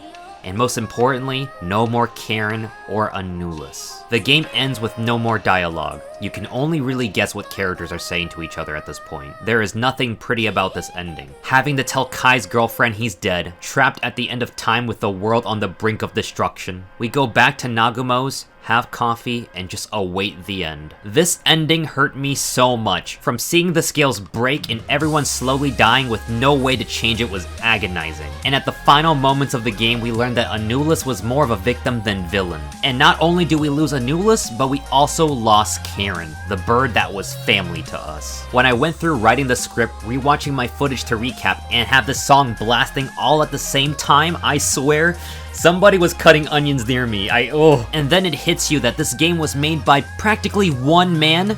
Keizo, I commend you. Amazing work. And the game wraps up with this. The world is approaching the end. Everyone is scrambling to secure a spot on the Ark to get off the dying planet. While the main timeline world is beyond saving, defeating the Anubis program allows us to at least spare the parallel timelines from having demons flood into their world. The final scene is us in the room where we destroyed Anubis and lost both Karen and Anulus, with a vase of flowers to honor both of them, sitting quietly, alone. Just then, someone says to us, "What's wrong? Worried about what you should do from here?" As usual, where would you be without me? And, hold on, Karen is alive? Wait, what?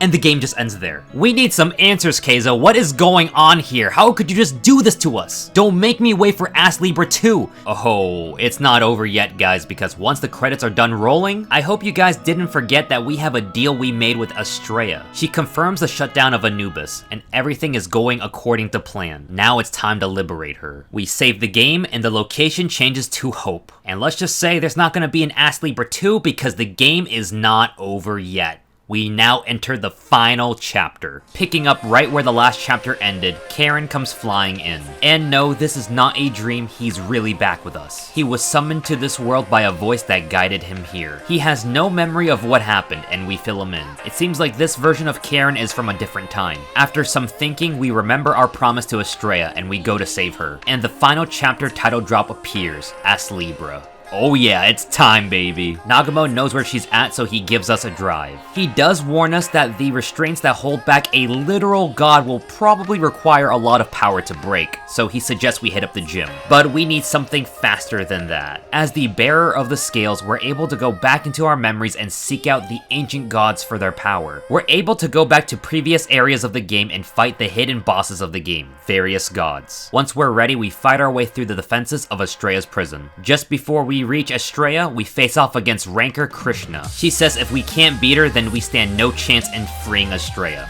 Fair. She admits defeat and leaves the task of freeing Estrella to us. Inside, we come face to face with Estrella. We ask for her help, but she reminds us that we need to fulfill our end of the bargain from before first. We destroy her restraints and she's freed. And as her first decree, she wants to erase all mankind? Wait, what? She's the final god that believed in humans, but after all the things she's went through, being imprisoned by the very people she trusted and experimented on, she cannot leave this place peacefully. She wants us to listen to her, and reveals that every single thing we've done in the game was just a ploy to get us to free her, saying we had no free will over anything and used us like a tool. From guiding Anulus to us, giving us the scales, and our friends we've made were all a part of her grand schemes. Now, as a final act, she wants us to destroy humanity with her. She pulls a dirty mind control trick on us. But Poland appears to us, carrying the thoughts and prayers of everyone from beyond. Everyone we've met on our journey lends their aid to us. From Pekochira village to our friends, and even Kai, he had a soul. Everyone believed in us, and we break free from Estrella's control.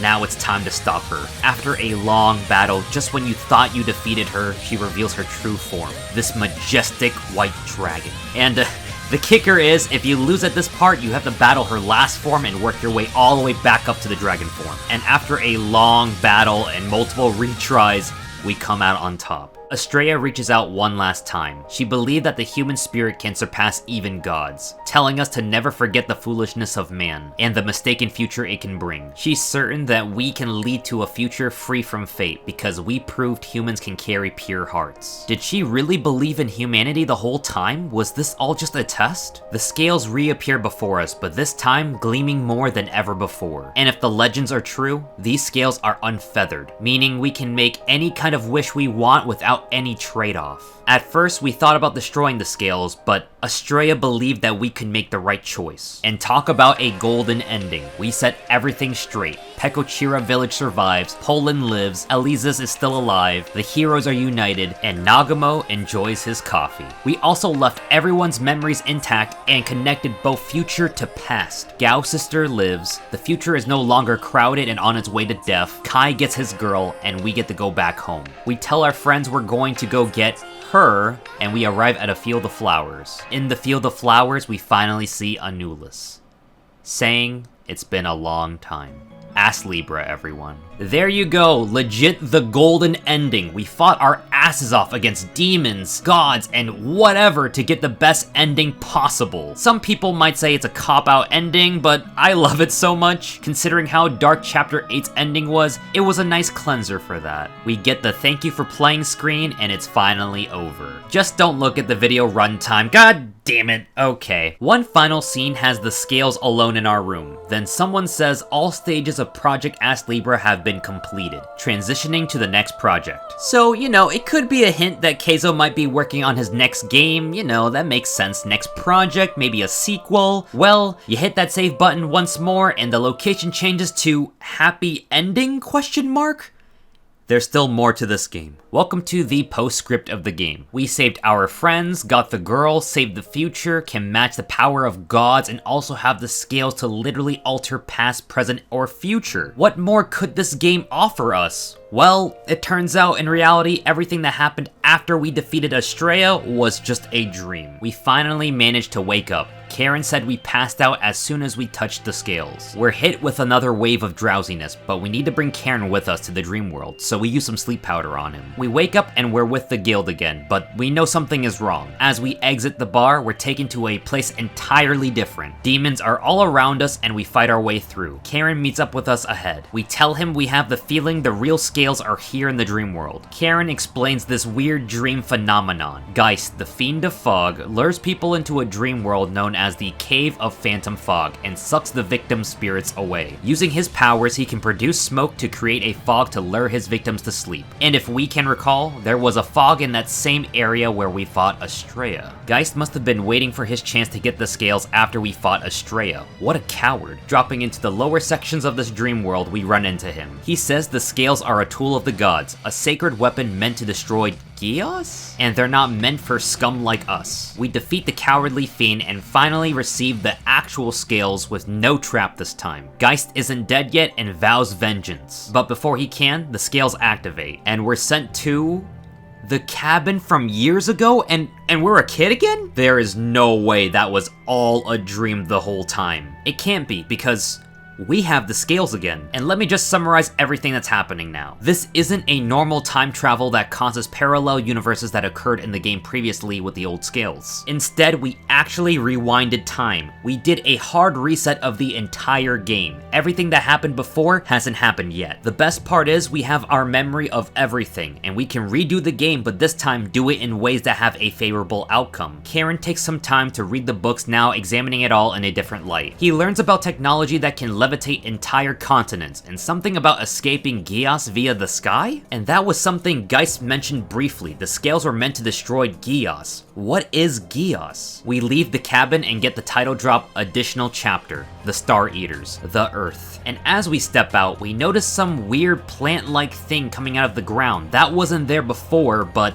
not much we can do about it now. This section of the game is another several hours of gameplay. You will be replaying most of the game again with many different changes, attempting to save everyone and getting the best ending possible, all while uncovering this new threat, Gios. During this playthrough, some enemies will be taken over by these black Gios roots and become more powerful than before, so it won't be a complete walk in the park. Instead of going over every single detail, I'm gonna try my absolute hardest to summarize every segment. Gios is the new evil threat that suddenly appeared after we rewinded time, so let's get to the bottom of this. Chapter 1, Pekochira Village. We run into Gao like before, but we separate in the morning. We go through the events of Pekochira again, but we use the scales at the start to go back to a time before the town was decimated by the Guardian Beast. We fight our first Gios route, a new recurring boss. Gios is able to take over demons and creatures, posing a threat to our way of life. And they're able to take over bosses we fought before. Skipping forward, we save the day and are brought back to our current time. We stop the Guardian Beast, but Pekochira is still destroyed. This is because we took the scales in the past and Pekochira no longer had any tourist attraction. The village falls apart and everyone just moves to Rist Bardar, so good ending. Chapter 2, Bridian Swamp. Back in Rist Bardar, we meet with Mello, but she somehow retained some of her memories from the previous timeline, but Gao didn't. Everyone will slowly regain the memories of everything that happened in the previous timeline. Some regain it faster than others. We rest for the day, but encounter an odd individual outside our home. He will appear after every chapter, at first being unable to speak to eventually being able to communicate with us. This time, we go to the swamps to save Mello, who went by herself. We meet up with Poland, who remembers everything as well. Unfortunately, Mello is killed by goblins and we use the scales to go back in time, but we go way too far back. Here we find Anulus, but we cannot make contact because we don't want it to affect the future. The time period we're in right now is right before Nushi is able to kill the old couple's family and we take him out. Instead of finishing off Nushi, Anulus transforms him into Poland, thus saving him. Anubis questions Anulus on why she did this, and if she acted out one more time, she will be terminated. We killed the Gios transformed Goblin King to ensure the safety of everyone and stop Mello's death. Chapter 3, The Volcano. Kudo's memories have came back. This time, Shiro and their master have both died in the eruption and we need to stop it. However, instead of Shiro destroying the seal for the god of fire, it's actually the Great Sage instead. He simply tells us that Gios will react to anything with great magical powers. After stopping the god of fire, we question why the Great Sage did this. We also come to realize that he could have destroyed the god of fire a long time ago rather than seal it, and he admits this is all a part of his plans and he purposely gave Shiro her magical name of Anulus. He says Shiro is at the Belkay Tower, and we go to find her. At the tower, we fight the Great Sage. He reveals our world is small and only a fragment of a much larger world below the abyss. Elysium refers to paradise, but the whole world we live on is actually Elysium itself. The specific area where Chapter 6 Elysium takes place is called Adama, but why is our world floating? We're not sure yet. The Great Sage sent Shiro to Elysus and refused to answer any more questions. Chapter 4, Elysus. Gao and Shiro are both in Elysus, but why is Gao here? We don't really know. Shiro was sent to investigate the odd ritual sacrifices but injured her own leg, so Gao and I go investigate in her stead. Gao gets her earrings and we don the dress again. Gaining access to the shrine, we kill Meldine's son. At the seaside cave, we try and use the scales to go back to a time before Meldine influenced anyone, but they don't work. Instead, we encounter Plata in her near-death state. The Great Sage is here to warn us Meldine has been taken over by Gios and teleports Plata away. We defeat Meldine and Plata's ghost comes to tell Gao not to feel sorry for her death. We head home and our weird visitor is back. He tells us his name is New Guy and he's aware of our scales. And then he takes off. Chapter 5, Akrasinen. On a late night walk, we encounter the Prime Minister. He retained all of his memories from before, but he doesn't have the drive to take over the world anymore. His family are the descendants of Adama, the place we thought was Elysium. His people were responsible for how our world now floats, and this was done to escape Gios. In the original timeline, his mother died, but this time he was able to save her. Devoting a lot of his energy into taking care of his mother rather than world domination. We go to Akrasinen to find Gao, who came to see Levi's. Before he can, the skills activate. We're brought back in time right before Lisa was captured by the Demon King. Gao saves her and chooses to stay in this time period to protect her instead of returning. We return to present day, and when approaching the castle, we find an old man Gao who failed to kill the Demon King in the past. We use the scales to go back into the past again to help Gao kill the Demon King. In the throne room, we learn that the Great Sage has been guiding Gias's hands towards strong magical sources, and he asks us to look at the bigger picture. Now the Demon King is strengthened by Gias. The Great Sage teleports out, and Shiro chases him down for more answers. We arrive at the Anulus room, and we get here just in time to see Anulus break free. Unfortunately, she breaks out right around the 4 heroes who think she's a threat. We stop them from attacking and allow Anulus to escape, but just before she leaves, she scans our DNA to remember us. The 4 heroes believe we're demons for helping her, and we fight. It's a tough and unique battle, but we stop them without killing them. We tell them to retreat as they won't stand a chance against the Demon King. They comply, and we head up. We find Gao right before the Demon King fight, and we face it together. After the battle, we head home and learn that Lisa has survived throughout the years, and she's a grown woman now. New guy gives us a visit, and he's surprised to learn that the humans have yet to be corrupted by Gias, and then takes off. Chapter 6, Elysium. Prime Minister Lazardus comes to the guild with some big news. The Abyss is actually a barrier created to stop Gias from making contact with us, but it's no longer working. He wants us to work with him to get Radamantis working again, as it was created to fight Gias. We yoink the jewel from the princess bathing at the hot springs, and we fight our way to Elysium. Here, Lazardus drops some more lore onto us. Gias appeared out of the ground originally from the world below us, Gaia. The humans of the past try to stop it, but fail terribly, leading to the backup plan of flying our piece of Gaia up into the sky. Gias was powerful enough to overcome anything, including gods. It feeds upon magical powers and corrupts hosts, so far only targeting demons first, which leads us to believe the Great Sage is on our side. The Great Sage is leading Gias to other targets before actually hitting humans first. Despite the Great Sage's plan to distract Gias, Gias is rapidly invading hosts over time, so we're on a time crunch to defeat it. As we make our way to Radamantis, we run into Anulus, who begs us to destroy the activation jewel. She gets corrupted by Gias, and Anubis kills this copy of Anulus' body to try and stop Gias from spreading. On our way over, we get a vision of Lazardus' past from the old timeline. He lived in poverty with his mother until she was beaten to death by their landlord. In her dying breath, she tells him to remember their history of the Adama people, and to seek out a long-lost younger brother he had. We reach Radamantis, but it's corrupted by Gias. We take it down, but now we're left with nothing to stop the evil threat. Lazardus removes a small part of the Abyss barrier, small enough to get us down, but not big enough for Gias to seep through easily, to allow us to fly down to Gaia if we somehow found a way to fly. The Great Sage appears to tell us that the Anubis program is now corrupted by Gias, producing an endless supply of demons to send straight to Rist Bardar. He's able to teleport us home to help defend. It seems like things are gonna play out like last time, where everyone dies in the demon attack. But this time, Mello has prepared defensive measures and allies to come assist in the attack. Thanks to her memories being retained from the past, she was able to prevent the deaths of many. But we still need to stop Anubis from sending demons at us. And then it hits us. We can actually use the scales to go back and forth through time, not just backwards. And since we have a connection to the future, we can jump there. Chapter 7, Tokyo. Nagamo is already waiting for us as he's already retained his memories. We fill him in on our plan, but we also fear destroying Anubis will destroy Anulus and Karen as well. He comes up with a plan. Instead of destroying Anubis, we can simply shut it off, preventing Anulus from being destroyed and Karen from disappearing. As for Anulus' brain in the machine, there will be a way to preserve it. On our way over, we find Kai, who remembers everything as well. He tells us why this area is called the end of time. It's not because the world is coming to an end, but rather, the world we live in goes on a cycle, and once our world reaches its end, it restarts and continues again and again. This reset only really affects our world and not Gaia, created by Astrea's scales. Gias lives outside of our world, thus isn't affected by the time loop, so it's been making its way slowly towards us this entire time. We defeat the Frog Colonel again, who's been corrupted by Gias, and we run into Krishna. Krishna is able to edit the scale settings as she's working alongside with Astrea. Kai is now able to travel with us through time. While in the labs, we get a vision of Kai's past. Remember that guy who was drinking and reading his books at the bar? His name is Zack, and he was Kai's friend. Both him and Kai are from the far-off future. Kai's purpose is to protect Zack and others from the far future, but Zack falls victim to the changes in the past and thus was erased from time. Previously, the game talked about parallel timelines and how things acted separately, but according to the game, if something common happens enough in the parallel timelines, it'll affect the main timeline, which led to Zack being erased. And that's why Kai hates the past being changed. This time around, we save Kai from making his sacrifice, and we finally reach the room of Anubis. Nagamo says he cannot turn off the machine until he gets closer, so we need to stop the defense system. Anulus speaks to us in a vision. She purposely seeked us out when we were younger after we saved her from the 4 heroes. She apologizes as it wasn't fate that brought us together. If things played out differently, she would have liked to be with us. After beating the first 2 forms, we actually face off against Anubis itself. After weakening the program enough, Nagumo shuts it down. He manages to secure Anulus' brain in a culture device and gives us a smartphone. And the scales take us back home. Nugai awaits us at our home and we learn that he's actually a scout of Gias. Okay, we are now reaching the finale of the game. Everything we've done comes together. We have Lisa who can use her insane healing magic on Anulus' brain to bring her back to life. I'm not gonna question it, but it just works. Anulus is back, but she has no memory of what's going on. In fact, her name isn't even Anulus, but rather Lilia. She's basically in her state of before she was put into the Anubis machine. To help her with her memories, we need to give her love. This is where you finally can use the 3 loves you got earlier in the game. And also, if you didn't get those 3 loves earlier, don't worry, you can still farm for it. Having it now will just cut down on farming. A piece of the abyss is open, and because we have a flying companion, Kai,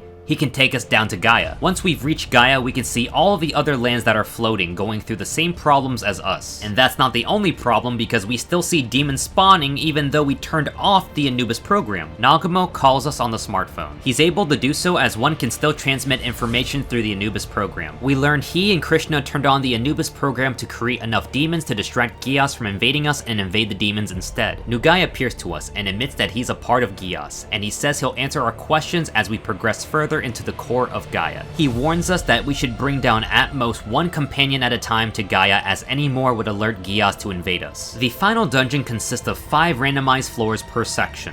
There are 5 sections in total. You can repeat any section you want. At the end of each section, you'll fight 2 bosses and be rewarded with chests. This is where you can obtain additional love from. You can also obtain more love from bringing companions with you and raising their affinity meter by fighting. You can only obtain 2 per companion though, so don't get too crazy. Now, let's talk about Anulus' story. To finish her story, you'll need at least 15 love total. Each time she receives love, we learn more about her past. She was the daughter of the Anubis program creator. Her father was always busy, and thus she was left with her awful aunt. Her aunt was only concerned with getting money for the Ark tickets to escape the dying planet. Eventually, her aunt settled for selling Anulus' organs for money and tries to kill her. Her father finds the aunt in the middle of the act but is attacked himself. Her father's dying act was to place Anulus' brain in the machine to save her, and he succumbs to his wounds. Anulus remembered her mission with Anubis, but disliked having to kill people. However, refusal to work with Anubis would lead to her erasure. The Anulus act ends with her remembering everything and apologizing for the pain she's caused. Our character awkwardly tries to tell her how he feels about her, and they both confess their love to one another. It's pretty cute, I liked it. Once that scene is done, you'll get the best ending possible now. With everything taken care of, let's go into the last part of the game. Nugai explains the purpose of Gias. Gias was created by someone who he refers to as the Lord. The Lord originally came from a distant and dying world, full of pollution brought on by his people. The Lord arrived to Gaia and wanted to prevent this same fate. To preserve a planet's balance at all costs, he implemented a system. Whenever a species would prove to grow too strong, pollute the planet, or etc.,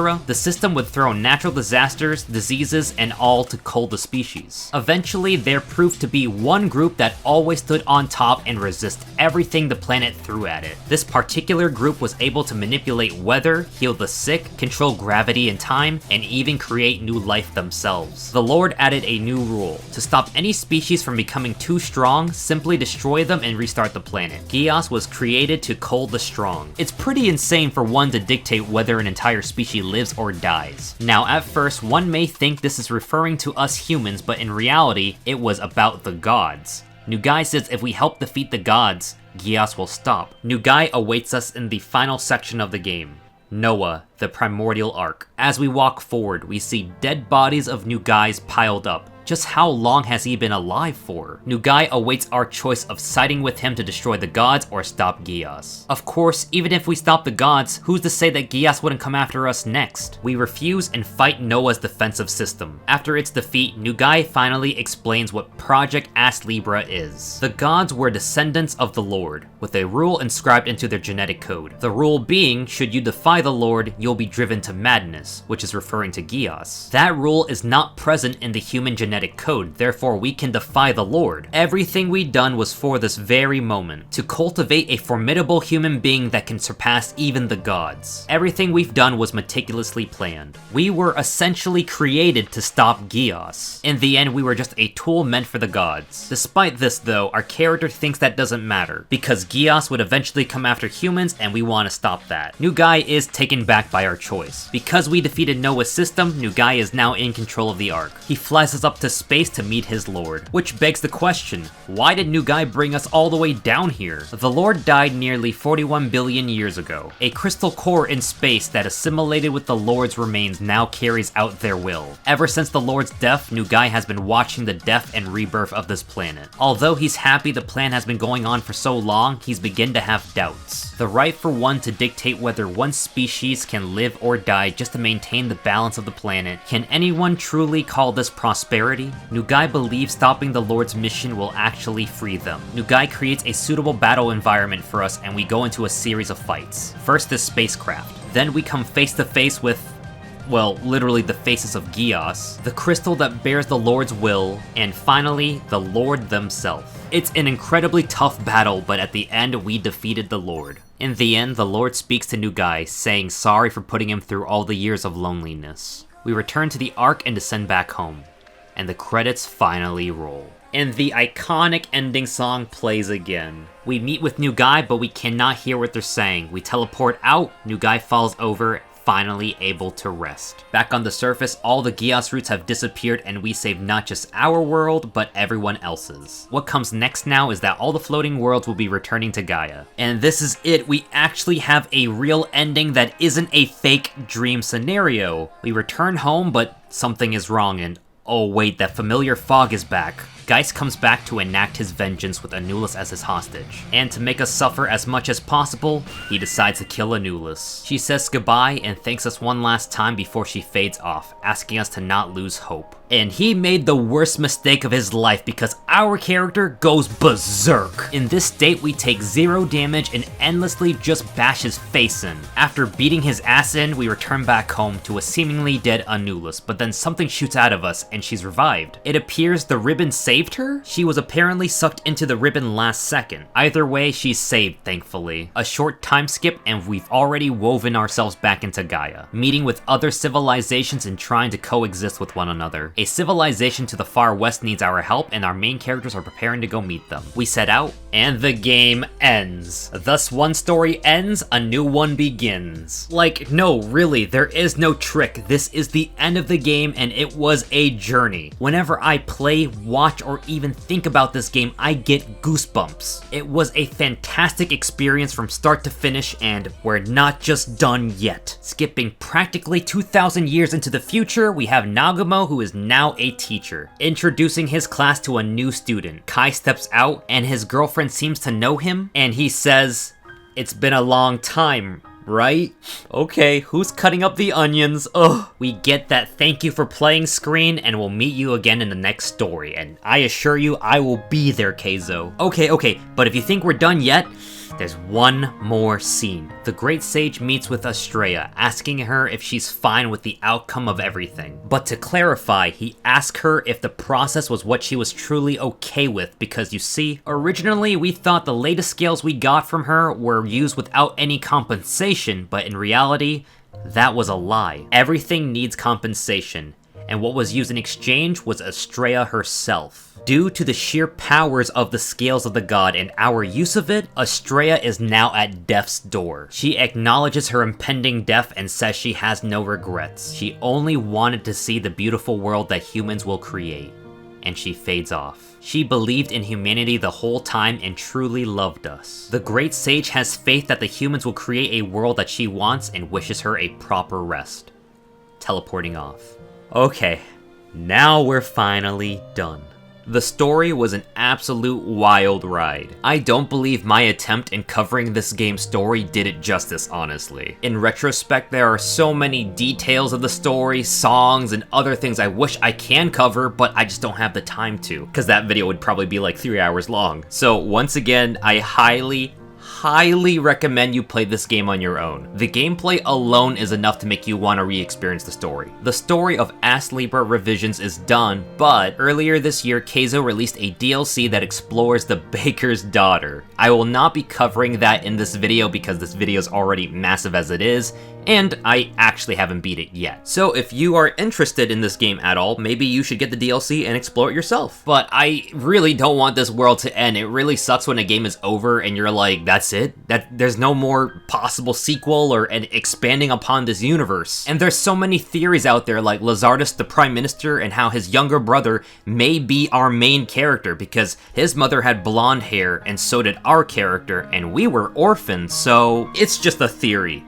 A game. As Libra is without a doubt a game full of charm, addictive combat, and has a wild and magnificent story to it. When it comes to the indie space, it certainly carved its own mark in the scene by being its own thing rather than imitate something that already works. Keizo, you've done a great job, and I hope we see more amazing games from you, whether it be more works in the As Libra world or something entirely new. And thank you for watching. I am Kogan. I talked way too much about this game, and I hope to see you in the next video.